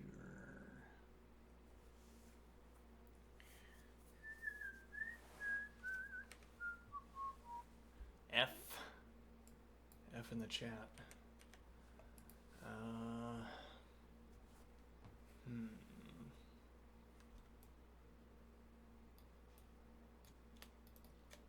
Distracts knight from coverage, so you'd have to know some theory here, I guess. Okay, covers. Can even get more bishop coverage. Now you're threatening to castle. Though here, knight pressure instead anchors the knight. Could be going for castle's queenside.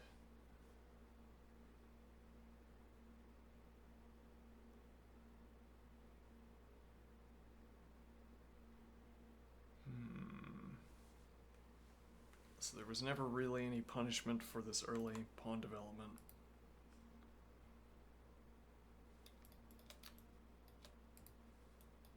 Bishop drops back.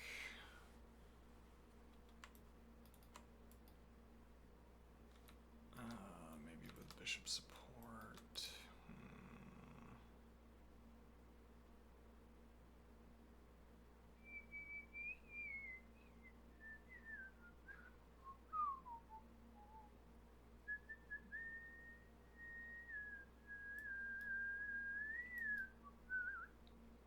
Actually, you wouldn't be able to advance there. This piece is completely uncovered. And now delivers check, but you still have the G advance. Takes, queen takes. You drop bishop here for no reason, I guess. And it drops back, drops right to castle. True, though, castling queenside.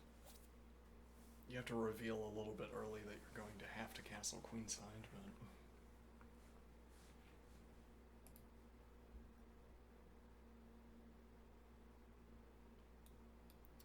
And go for h3, kick the knight. And then you could go for bishop h2. claim this is what you wanted the whole time. One of my favorite things to do.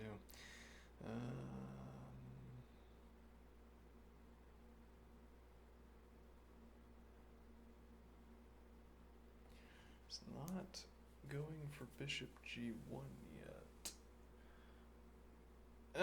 Bishop g1, look at that.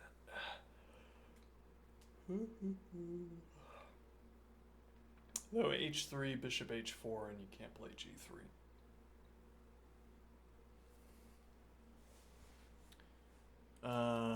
G3 seems fine. Why would that be a problem?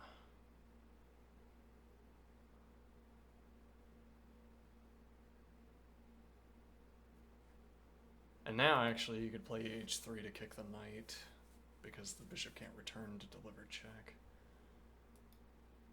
And then rook h2. Alright, I like it. Actually, this knight now has to go back to h if you play h3. It has to go back to h6, where it's not supporting anything. You're blocking two of these king pawns for not much.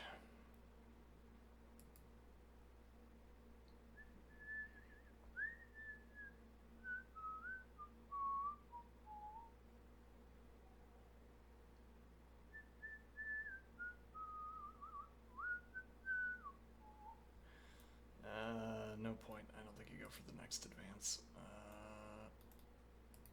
You come with tempo, but this is with checks, so it's kind of pointless. You could drop the knight back to deny the trade offer and then push the advance, but then that's still only picking up the bishop pair. Queen delivers check. King has to step.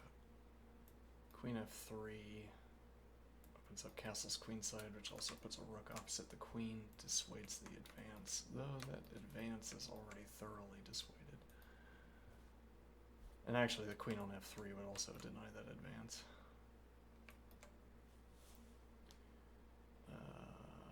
Though that does seem like the only advance black has in the cards at the moment, so go for it, I guess.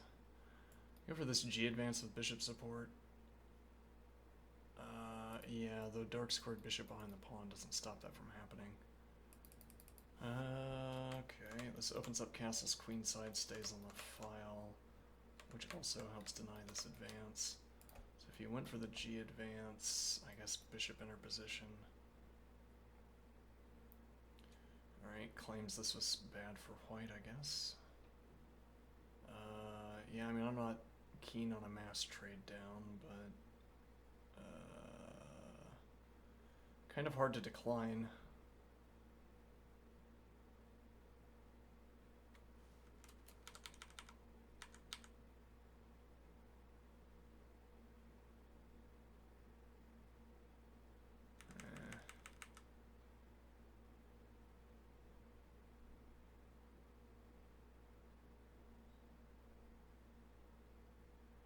Yeah, okay. Takes. Knight covers a2, so you could drop the bishop back. What you would do with it and where, I'm not sure.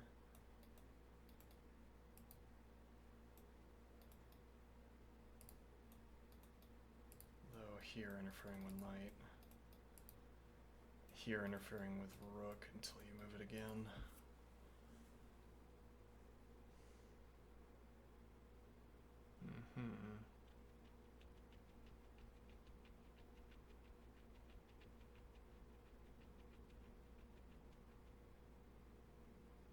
Yeah, advancing doesn't feel good, I suppose. Rook d3 covers g3, so if queen g6 is a follow-up, you have an answer. A plausible answer. Though here, bishop, I guess you'd have to take at that point. Knight in her position. Claim tempo against the queen.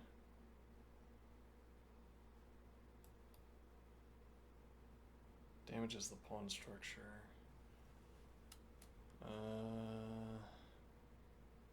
Knight in her position and you have check out of it. Yeah, here.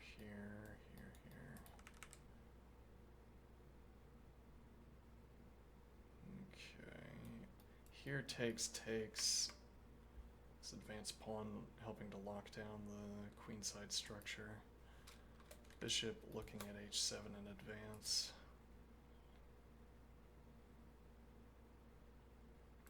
Advance, probably prudent, otherwise, and blockade these two pawns while maintaining denial on this knight.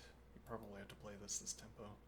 Though, counter advance, takes, but then you get the other advance, so you still have a chance to get your knight freed.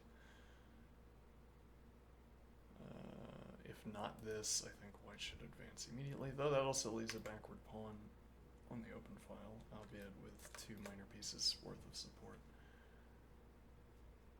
Light squared bishop's probably not so happy about this either. You drop back to this square, and then these two are controlled. You'd have to go here, and then controlled. Though, okay, drops back and pressures the backward pawn.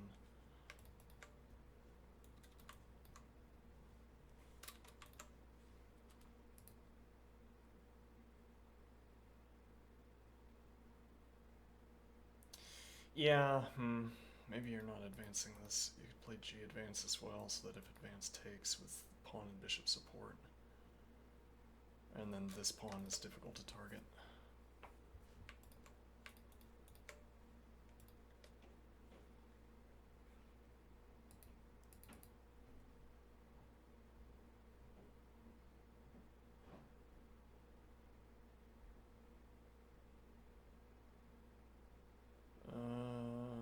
Otherwise, yeah, though. Yeah, I mean, rook over, I guess, to cover. You cover a backward pawn and then get the king covering it as well. Okay.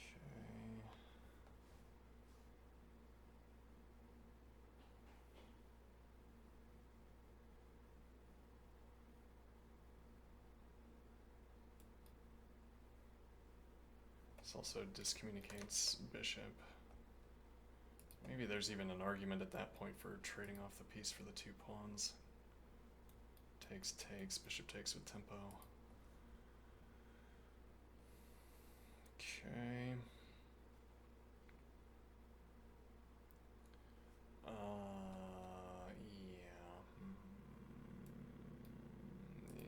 Like advance takes and try to take here. Advance with fork. And then knight would have to go back to g1, say. Takes with check, king takes. It seems to be the advance. Curiously advancing. Well, I mean, you could prepare something on the queen side instead, but then you're looking for bishop drops back with tempo, but that's an invitation to black to activate a rook as well. But okay, you could play bishop d2, rather rook d2, or rook d4, maybe more persuasive. But if you were going to do that, you should have done that before, because now bishop can drop back to, yeah. Alright, but now we have this, looking for the advance with tempo. Knight drops back in advance. I assume this advance is still persuasive. And now rook is opened up onto the file. You can get advance. Okay.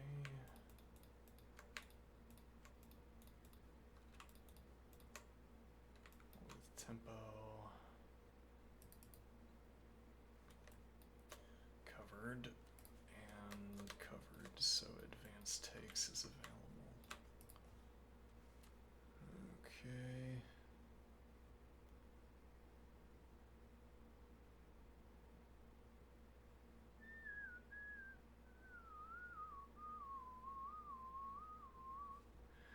Tempo to get the rook onto the 3rd rank.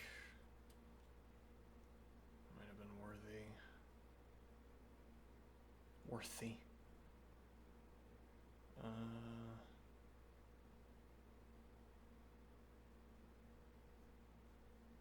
I guess you take in this direction.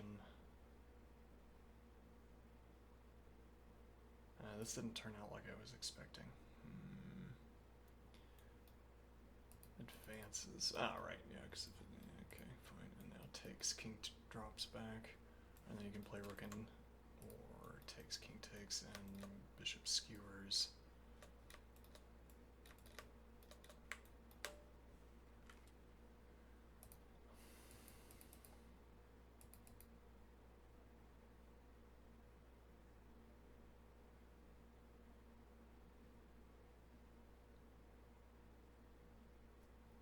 Yeah, rook takes. And then rook over, presumably, though black can prepare doubling and cover g7. No, you can't do that. Oh yeah, because king and rook cover.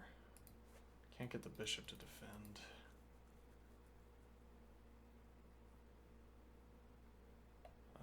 There's also this idea.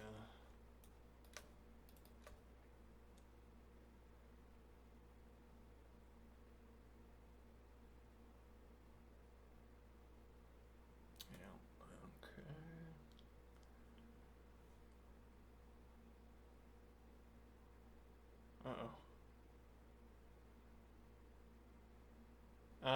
Actually takes, rook takes, king takes with check is available. Steps, but then what takes? Rook takes. Yeah, it's maybe not so persuasive. Yeah, disagrees. Oh, but you have advance instead. Or rook takes, king takes, advance. Step takes with check, king takes.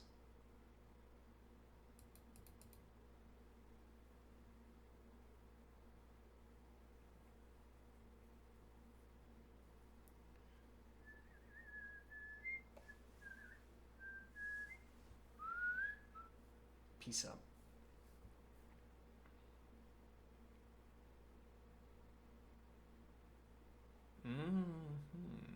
Interesting. Even I advance anyway. Interesting.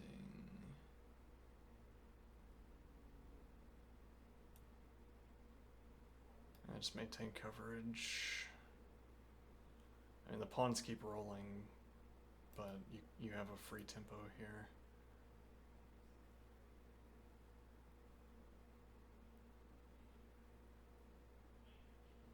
And king is a little bit uncomfortable, but knight covers d1. It does it though. Yeah. Takes, but black doesn't have this in, and also rook covers. You have to advance this pawn as well. Looking for this.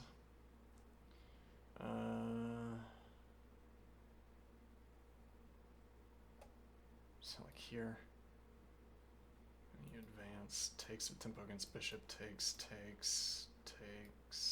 Never mind. Yeah, we have this with check. We have this with check, yeah.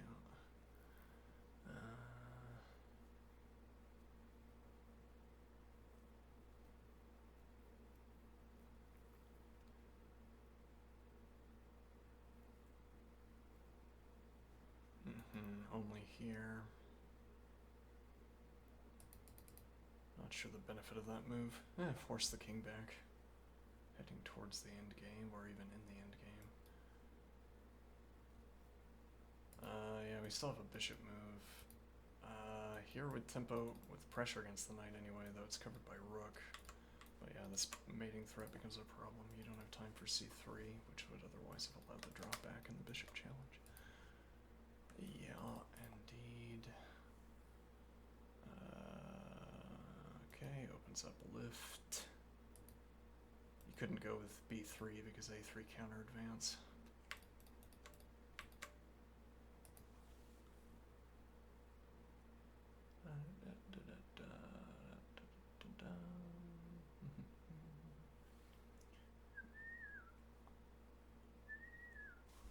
is it?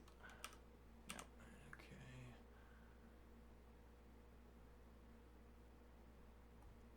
Threatening, yeah, not really. But advance and anchor the bishop. Yeah, though you can get the rook behind.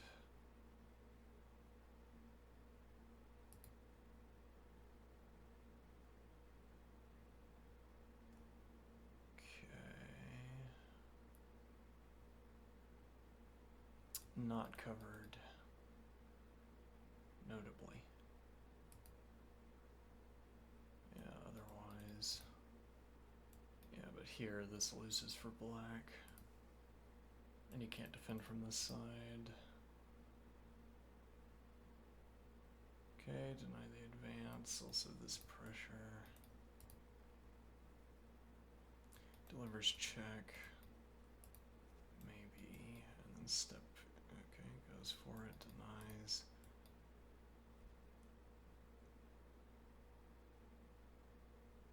Take with pawn. Denied, denied, denied, denied.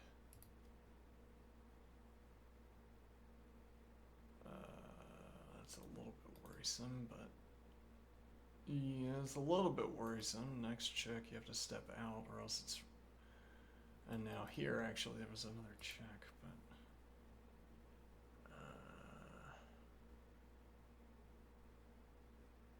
Has rook over, and this is not a light square. That was scary idea. Ah, blocked. Queens, yeah. Okay, no more checks,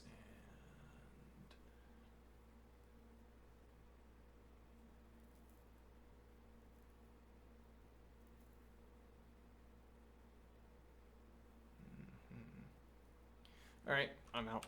I will go eat, and then I will do other things.